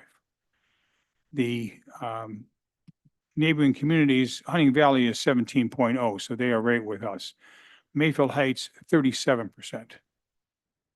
Mayfield Village, 48%. So we're recycling only 17% of the trash that we generate. The state minimum is 25%. That's what the state has required the solid waste districts to achieve. The Northeast Ohio Solid Waste District achieves 30 to 31 to 32% every year for the last several years. So basically, what does that mean? It means that because we're not recycling enough, it's ending up in the landfills. And the landfills are going to cost Rumpke and others money. And we're contributing part of the reason for the cost increase, because we're not doing what everybody else is doing, which is generating a respectable amount of recycled materials. 17% is half of what the average is. We think that the recycling totes that Dave mentioned and the recycling system could help us improve that. First of all, it's a good thing to do. We should be recycling better. It was in our comprehensive plan. It talked about that being something that this body should study and act on, and we should increase it. We now have somewhat of a consequence of not having increased it, is the fact that we're going to pay more for the stuff we put in the landfills than we otherwise would if we had better statistics. So we want to go forward with the totes versus the bags. That was one option that we mentioned to council last meeting. The evidence is that 84% of the people like the totes that had them. We had a 53 response rate on the survey. 84% said they liked the totes rather than the bags, and that if they had the totes, they would recycle more. And all the narrative comments that were attached to reports that you have, but for 1 or 2 that talked about the tote being a little bit too big or they didn't like it, all the tote comments were favorable. And the fact that because it's a tote, I can save more, I can put my cardboard boxes in there. I don't have to crush this and that. And frankly, if they're 96-gallon totes, which is the standard size here in other communities, it allows really for a week or even 2 weeks of collection. So I think I think the tote is the way to go. And I think the fact that, we recycle so low, we're going to pay that cost through this higher rate. We did talk to Rumpke. They, will not, lower or change their bid. They, believe that's respected, it's a fair bid that they did, with their best and final offer. We talked to them, Dave once, me once, and, through their executives, they've refused to change their fee. That means that our rubbish collection cost to our residents, if they stay with the current service frequency that they have, will go up 33%. Now, we also learned in this process that, many of our residents don't know that they can choose between weekly or biweekly service. And frankly, with a larger tote and, recyclable being more available and easy to do, perhaps there'll be a fair number of individuals that say, I'm only a 2-family house. I don't need weekly service. I can go by with biweekly service, fill up the tote more than I ever had in the past because I didn't have one. And at that level, and if you do that strategy, you'll pay the exact same amount as you did right now. So $32.01 versus $32. So there is a way for the average resident to keep their cost where it's at, which is essentially to, fill the tote and, change to biweekly service. If they can't do that because they have so much trash and large families and so on, then, their rate's going to go from $32 to $43. And that's a 33% increase. So, Dave, I don't know if you want to add anything today. I think that's a full report. That's great. We'll take any questions from council, but we are at the point here of a second reading and perhaps, a final reading. Ed? Would there be any objection to move to approve this, as is? I would, appreciate that. We would need a motion first to suspend the I'd like rules. to make the motion to suspend then to approve the garbage proposal. Okay, is there a second for the motion to suspend the rules? Second, Sandra. Okay, let's have some comment. Michael? I'd like to discuss it a little bit further. Yep. Given that we only have one bidder, and given that it is a 33% increase, I would recommend we approve only the first year and try to buy ourselves some time to see if we can find a better, more efficient solution. Okay, Scott? So my question, Steve, is so this resolution, so 2024-19, this is for using the totes or the totes or the bags? The bid prices were the same whether we picked totes or bags. Right. It's one open item for this group was to decide, do we want totes or bags? The price does not change. Yeah. It's one or the other for the entire community. It's not, every house doesn't get to choose. So it's going to be either or. That's correct. Yeah, but just to make sure we're all correct. So it's either all bagged, both garbage and recycling, or it's bagged garbage with a tote recycling. The tote is only recycling. Okay, and in reviewing the comments that the respondents to the survey had, so do I understand that the tote pickup is on a different day than the bag pickup?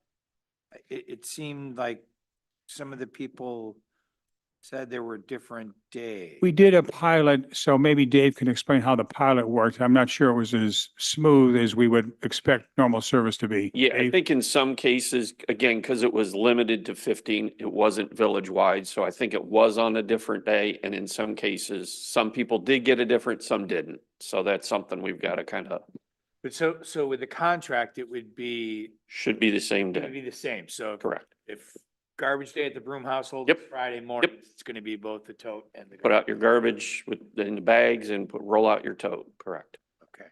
That is my And understanding. the tote has to be rolled out to the street? No, No, still have the backdoor service. Just roll it out outside your garage or however you've done it so far. That part doesn't change either. I mean, I don't know that it matters. I just find it remarkable that the difference between the tote and the bag would cause such a difference in the amount of I mean, We were involved in the pilot and it's so easy Yeah. to do. I mean, if you have a box, I have a separate. you don't have to even break it separate down. can. You just put it in you just put it in the tote and it doesn't fit in the bag. So you have more blue bags, and who likes blue bags anyway to begin with? So yes, we found that we were recycling more. Plus David, it's- David had a comment, I'm sorry, Lori. So this recycles cardboard and paper with Yes, the prior, Correct. cardboard, paper, junk mail, catalogs, envelopes, so that might be some of the difference. glass, aluminum, steel. There's a whole list on their website of what's recyclable. And what we did find with the totes is that was the biggest increase in recyclable was the cardboard. We visually could see that these 50 people are putting way more cardboard in a tote than what we're picking up from them previously. They call the process single stream, which is everything goes in one container. They sort it at their multi-facility. Well, if you're not single stream, then you are, what we're doing, kind of double stream. Stuff is coming. We take our cardboard boxes and put them all together so we feel like we're recycling, but we're not doing anything with bottles or cans. And so they either have to go find that stuff or it just doesn't get recycled. The single stream way with the tote allows it all to go in there, and then they're responsible for sorting it. David, you had a comment last meeting, something to the effect of, well, shouldn't the recycling generate some revenue, and shouldn't we be able to somehow see some sharing of that? And we asked them that question. This is, of course, on the heels of them building $100 million facility to recycle all this stuff. But they went through and explained that, the recycling is a necessary item these days. It's not really a money producer. The requirement and the need for them to sort through all of these different materials and then essentially sanitize them, crush them, ship them to the people that are going to use the recycled glass or the recycled aluminum or the steel or the paper. It would have gone to the landfill, but there's a cost to do all this stuff.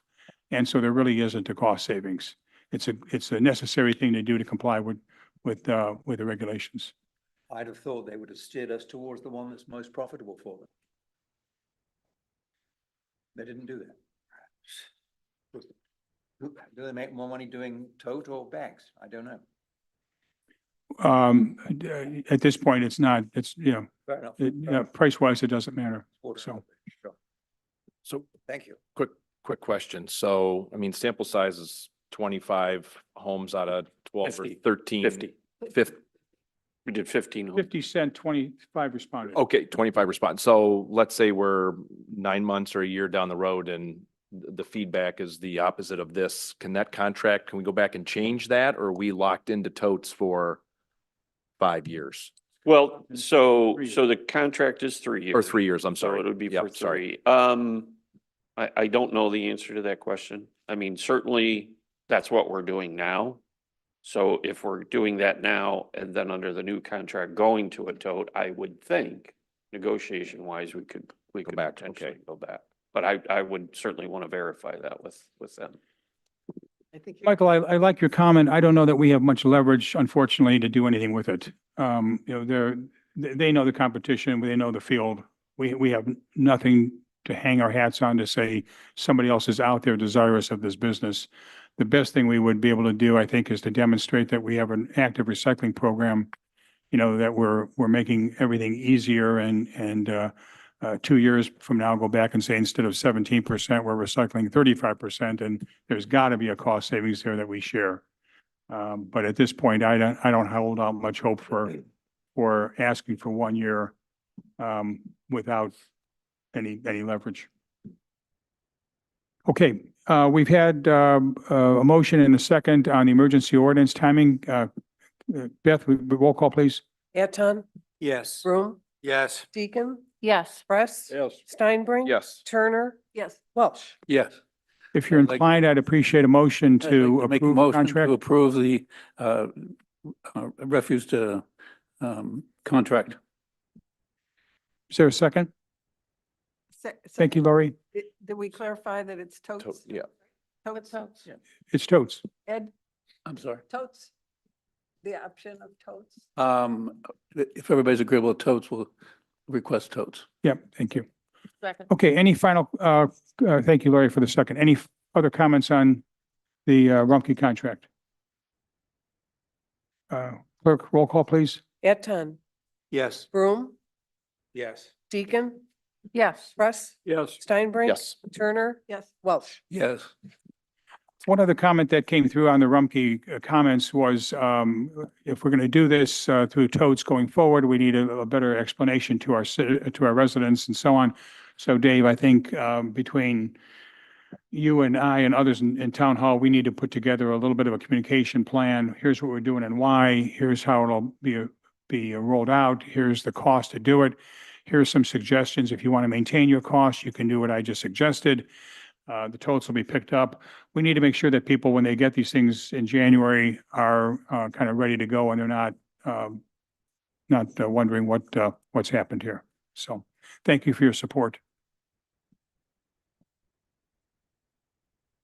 We didn't do committee reports. I'm sorry. Thank you, Michael. Can we do committee reports? Number 10, Lori, I know you had some comments on broadband perhaps. And I think David and Sandra, I don't know if you either want to comment on the tree canopy or not. Ed, you had a comment? Library report. Okay, thank you. Why don't you start, Ed? It's going to be a pretty significant year for the library. This is the 50th anniversary of the Gates Mills Library. So they're having a large reception. Let me find my dates here. On August the 10th. And I've requested a free ice cream social. They'd like to hold it out by the post office. They would like to have somebody help them develop a logo for the library. We don't have one. And they're pretty excited about this. Now, as far as supporting the pickleball parts, they were storing the pickleball. They have 7 paddles and 7 balls. They will keep them in the library. They're usually open early in the morning and late at night, so they can be dropped off. If the parties are late, they can just put it in the return book file. I thought that was nice of them to offer. So I'd like to ask the council cooperation they would like to put the truck, there's 2 theories. I know we talked about putting the truck back here or the free ice cream truck over by the post office, but they'd like to have a nice, nice party for the 50th anniversary. So what we did, Dave, correct me if there's something different, when we did this for Addie's, because they just had their ice cream truck this Sunday, and I think they had 150 cones they shared. The kids were delighted. There was no special permit required or anything like that. They parked their truck just in front of the Cindy Halley space, the little carve out there. So if there's a carve out area in front of the library, that might be a good place. They're planning on having a face painter and a balloon artist there and a lot of entertainment for the families. They didn't say much about music, but I think they were considering trying to get some type of, an entertainment going there. So Dave, is it okay if I just ask you to be the contact point for the library leader and figure out where to put the trucks, so on? Thank you. What's the date, Ed? The date for the, is August the 10th. It's a little ways off, but thought I'd bring it up now. It's pretty exciting though. We've had that 50 years. It's hard to believe. 50 years is great. That's great. Yeah, thank you for that. Lori, Broadband Committee? Oh, sure. Quick question. When is, Janet, when's the picnic? I wonder, they seem kind of close. Should they be combined or maybe it's too late to do that? July. Already have everything lined up, right? Yeah, okay. It's the 3rd Sunday. Okay. Is that something you might want to combine? I think We it's always too do it the late. 3rd Sunday, so Yeah. we already have our entertainer lined up. Mhm. Okay, yeah. Well, 2 celebrations. If you could have a musician, that'd be great. We'd have Okay. June, July, and August with music on the village green. So update on broadband. RFPs were due last Friday by 5 o'clock. We had 5 or 6 indications of interest. We got 2 full responses. We had hoped for 5, but it's actually, according to Reconsulting, the 2 that we want or we would want. So what Reconsulting has suggested for evaluating the RFP, similar to what we might do in other sectors, and maybe similar, Dave, or Chris, to your process, is we would evaluate it in a small committee, evaluate the two RFPs. The reconsulting has a score process that they use for this type of RFP, so we would use their score process. And of course, this work is all part of our agreement, our consulting agreement with them. Once that was complete, we would determine if there was any additional information required. We can send out requests for additional information. They will read again, will facilitate the score. They do think that the committee itself should do the score, that's a better process. And then from there, we would determine if we needed or would like to have each of the respondents actually do a presentation to the committee. And from there, we would try and reach a final decision and negotiate. And there is an option, because I asked if we could go in parallel, if we wanted to negotiate with both vendors and see which one came out the best, depending again on our scoring. They said, yes, we could do that. And then that would be followed by public information once we, chosen the vendor. As far as timing is concerned, the typical timing would be the same timing we gave them to respond, which would be in about a 45-day period. So June 28th, July 1st, we would hope to have an initial meeting to review and score. We would do that by Zoom. The following week, say around the 15th, we would request any additional information or presentations, and then final decisions would be made end of July, 1st of August. Lori and I have talked, and we'd like to propose the following committee, a 5-person committee to evaluate the RFP responses. Lori as chairman, Rick Heimer, who we appointed to the broadband committee, who's an IT specialist, was with me for many years at Ernst. Myself as the chief administrative officer of the village. Chris Courtney as village engineer, because this may involve, overlines underwater, underground, and so on. And Michael, if you'd be interested or willing, given your knowledge in the space, and if you want to be part of the RFP evaluation committee, you would be our 5th. I'd be happy to do that. You might consider Dennis Lezot as well. Okay.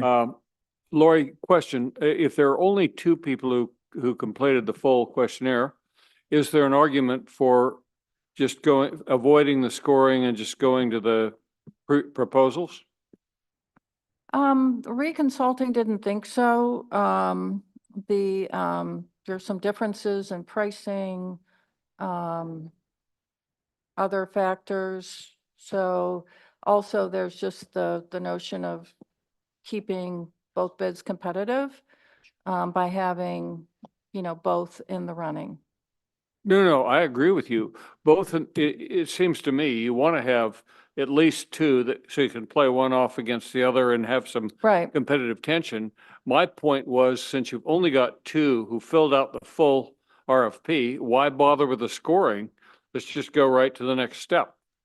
I think you still want to score because you want to understand, have a very definite understanding of the differences so that you can, weigh one against the other. Basically, we're talking about, they have a scoring criterion or a They grid. do. We'll get that. We'll get 2 wanna proposals. understand We'll that. read them and we'll give them, 1 to 10 on these different, this ought to not I be more get than a the day. scoring. It just seems Yeah. to me if we're going to be talking to both of them anyway, the differences will become apparent, and why spend the money on the scoring? Because the scoring isn't going to eliminate anyone. It's not going to eliminate anyone, but their scoring is based on the technical aspects of the bid. And so I still think we want to understand what the pros and cons are of each. Yeah, but they're going to be involved in the presentations, correct? We don't have to do presentations. That's something that I've always done when we did RFPs in the private sector. I would imagine. you're Once go- we evaluate, we could determine if we do in fact want presentations. I've always thought that. What does a it good idea. cost us to do the scoring? Do you know? Say again? How much does it cost to do the scoring? It's part of the consulting costs that we approved. So I feel like it's a benefit we should take advantage of. They're two very different. It's an hourly basis based on, vendors. and we're still within the estimate that Very different. Yeah. Mhm. we can clarify that. Who are the two vendors? Can you tell us? They recommended that we keep it confidential at this point, again, for negotiating purposes. So can I get a motion to approve the committee that we just talked about? I so moved to approve. Thank the you, Ed. committee. Sandra? Thank you for the second. Any other comments on the committee or on the broadband? Yeah, One thing, is the committee that you put forth, or Michael also suggested that Dennis? Lizon. That would give us 6. I'm okay with that. Dennis has knowledge in the space. It's an even number, but again, I don't think this is, I don't think we need to always have an odd number. Yeah, I can ask him. sure that people are going to make themselves available, and, it's just harder to coordinate more schedules. I mean, I'm happy to do it, but at the end of the day, they need to make the meetings. I'll send Dennis an email tonight if you're okay with that, Lori, to your Sure. committee, and just ask him if he's willing, and if he is, we'll put him on it. Okay, we had a motion and a second to approve the broadband committee. All those in favor? Aye. Any opposed? Okay, Roll call? I just did it. It was by acclamation or whatever they call that. Beth, roll call, please. Eton, Yes. Broom, Yes. Deacon, Yes. Press, Yes. Steinbrink. Yes. Turner. Yes. Welsh. Yes. Okay, so you asked about the tree canopy subcommittee? Yes, please. But the committee that the council approved has had an organizational meeting and then a follow-up meeting. The plan is to meet once a month to keep the activity going. We're working closely with ODNR. There are some assignments that committee members have taken on, and it seems like it's a good, good group of individuals working well together. The first main project is looking at the ordinances that we have related to trees and comparing that to kind of the sample that we got from ODNR and the Tree Canopy Academy, et cetera. So a lot of reading, a lot of good information, and opportunities for more, for more learning. So and hopefully, as we progress, there'll be educational materials to share with the villagers as we're going along. What do you think?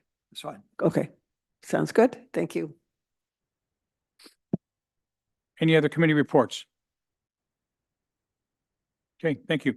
Let's go to agenda item resolution 2024-21.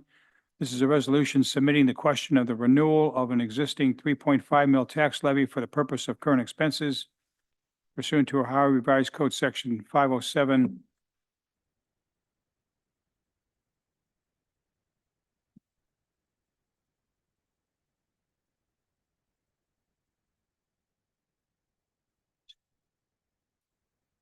Actually, what happened is we sent this down to the county to check out, and they actually checked it out, and they made some changes. So it's like something that we thought would be fairly perfunctory. Turns out to actually have been reviewed. Okay, let's do that again. 2024-21, a resolution submitting the question of the renewal of an existing 3.5 mil tax levy for the purpose of current expenses and declaring an emergency. So this, we talked about the levy last meeting. We all discussed that and approved it. We sent the documentation down to the county auditor. They verified the wording or the numbers. They made some changes with Todd. Those came back as this document.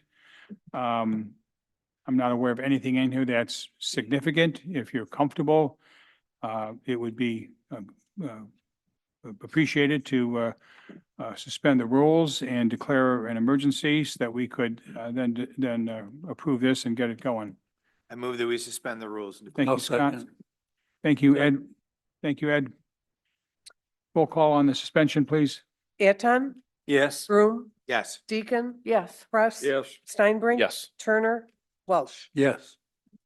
And motion to approve ordinance 2024-21. Second. Thank you. Roll call. Eton, Yes. Broom, Yes. Deacon, Yes. Press. Yes. Steinbrink. Yes. Turner. Yes. Welsh. Yes. Thank you. Appreciate your confidence in us on that. Resolution 2024-22. This is the resolution. Craig, your name next to this, if you're willing to discuss this for a minute. Yeah, sure. Resolution. Borough Officer. Yeah, authorizing the mayor to enter into a sixth one-year extension of an agreement for the provision of school resource officer services with the Mayfield City School District and declaring an emergency. So no changes to any of the language in here. This is the sixth one-year agreement that we have, and the 77%, 23% split remains unchanged with Mayfield Schools. So I don't, Greg, if you've got any comments or anything to make, otherwise, this has, been in place since I think 2018, and I'll make a motion to suspend for I'll resolution. second it. Thank you, Ed. Roll call on the suspension. Eton, Yes. Broom, Yes. Deacon, Yes. Press. Yes. Steinbrink. Yes, Turner. Yes. Welsh. Yes. and I'll move to approve resolution 2024-22. I'll second. Any comments on the ordinance, the resolution? Just so we're recalling, this saves us about $85,000 to $100,000 a year by that salary being picked up through the government as opposed to through us. And the officer covers both the education center up on County Line as well as the elementary school. Good deal for us and for the schools, so. Good deal for everybody. I had a question. The chief had mentioned that it costs us one patrolman out of our 12 allotted under our charter. Is there any way that can be circumvented so that the chief can have the full 12 on his regular force, plus then have the school officer, be part of Mayfield or something of this area? Chief, you have any comments on that? The numbers are there, we just have to realign the terminology. Todd and I talked about that, kind of on the back burner, maybe moving forward. It's not slowing us down from always being on the lookout for good candidates, whether it's part-time, auxiliary, or full-time. Yeah. No, Yeah, but thank you, Ed. That's a good distinction. Roll call. Eton, Yes. Broom, Yes. Deacon, Yes. Press. Yes. Steinbrink. Yes, Turner. Yes. Welsh. yes. Okay, ordinance 2024-23, first reading. This is an ordinance to add the new firefighter station duty hourly rates and declaring an emergency. You'll recall that we reviewed this plan with you and you approved it.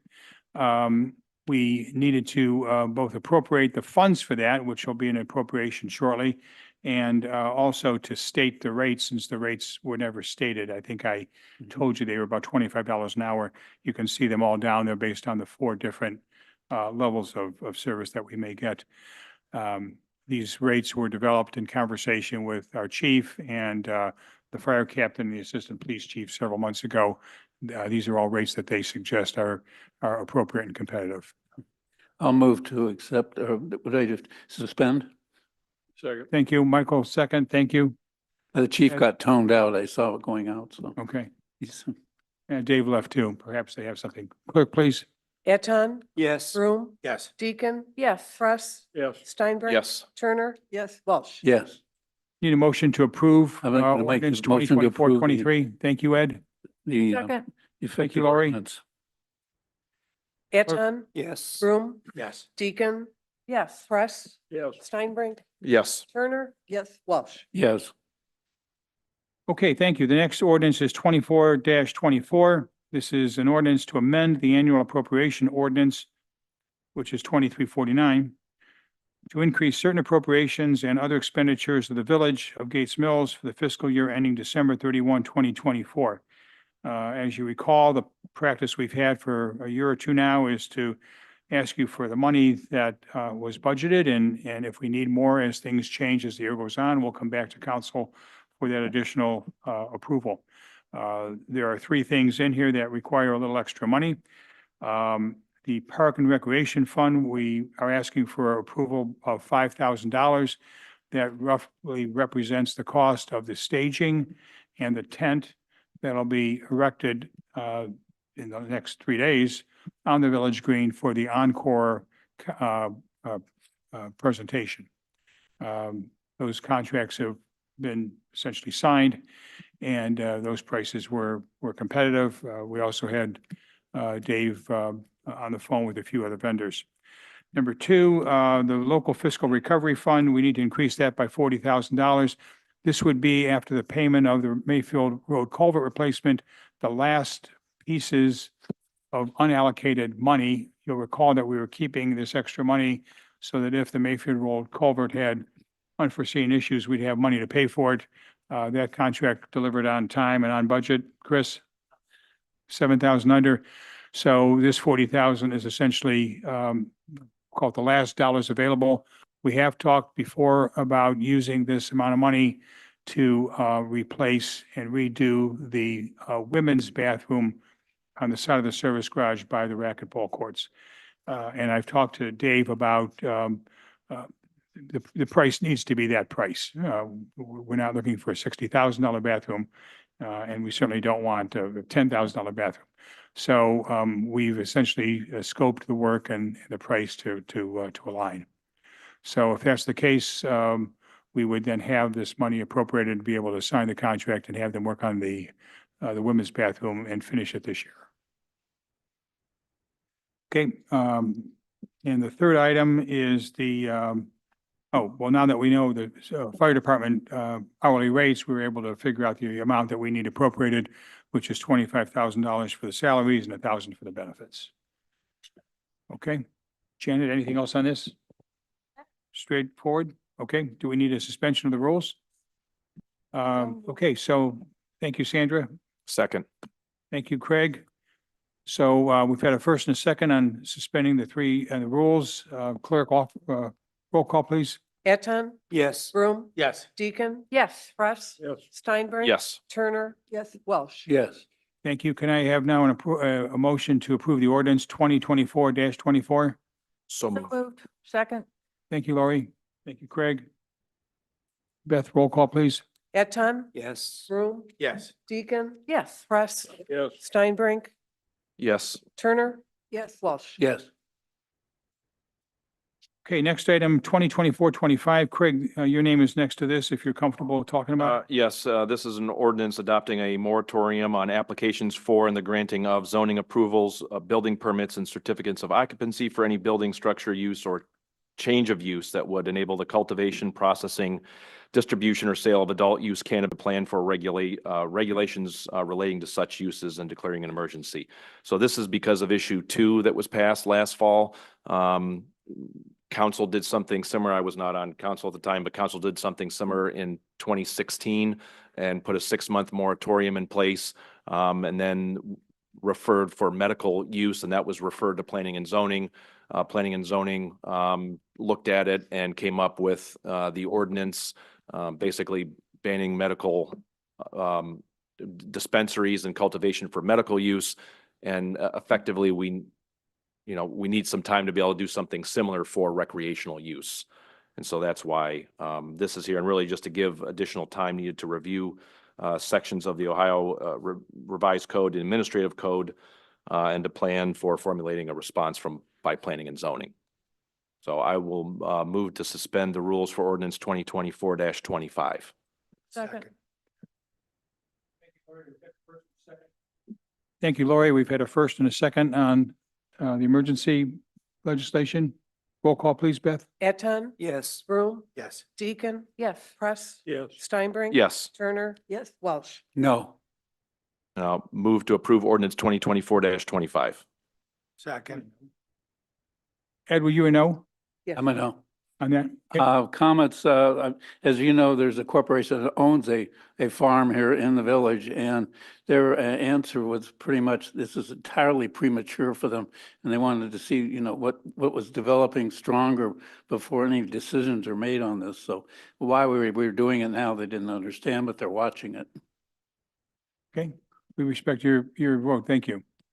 So the emergency ordinance passed. Is there a motion to approve ordinance 2024-25? So moved. Thank you, Sandra. Second? Second. Thank you, Scott. Any discussion on the ordinance? Okay, roll call, please. Eton, Yes. Broom, Yes. Deacon, Yes. Press. Yes. Steinbrink. Yes. Turner, Yes. Welsh. No. Thank you. The item 17 on the agenda is an ordinance authorizing the disposal by sale of slag gravel that is surplus and unneeded for village purposes and declaring an emergency. Cole Burton, who we do paving services with, is interested in the gravel that we have had piled up in the back for a couple years. This was gravel that in the years when we would apparently mix sand, salt, and gravel was of the right small size to fit that mix. Dave's not here, so I'm explaining this in layman terms, okay? I won't be able to say gravel sizes, but since the prices have changed, we no longer mix and we no longer have a need for that gravel. Cole Burton has a need and a use for it, and this ordinance allows us to sell that to them. Janet, do we know how many tons? David indicated he thinks there's between 350 and 400. So this could be upwards of $4,000 or $5,000, something like that. If you need more information, I'm happy to get it to you and send it off later. Given this, we'd like to sell it, and I'm sorry he's not here to answer any specific questions. So might you be willing to make a motion to declare an emergency and suspend the three reading rule? So moved. Thank you, Greg. Second? Second. Thank you, Scott. Roll call. Eton, Yes. Broom, Yes. Deacon, Yes. Press. Yes. Steinbrink. Yes. Turner, Yes. Welsh. Yeah. Let me change that. I'm gonna make sure that we get you a calculation tomorrow morning. We'll just let you know what the tons are and what the price is so that you are approving a ordinance that you know what it's going to get us. Notwithstanding that, I would appreciate a motion to approve the ordinance 2024-26 so we can sell this and move the gravel. So moved. Thank you, Lori. Second? Thank you, Scott. Any further conversation or discussion? Roll call, please, Beth. Eton, Yes. Broom, Yes. Deacon, Yes. Press. Yes. Steinbrink. Yes. Turner, Yes. Welsh. Yes. Okay, thank you. Are there other matters that council wishes to bring up?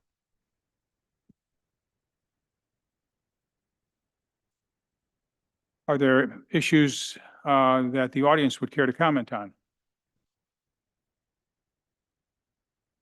If there are no other council matters nor business from the audience, we will entertain a motion to conclude the meeting. So moved. Second. Thank you. Beth? Eton, Yes. Broom, Yes. Deacon, Yes. Press. Yes. Steinbrink. Yes. Turner, Welsh. Yes. Thank you all, and thank you all for attending. Where are we going now?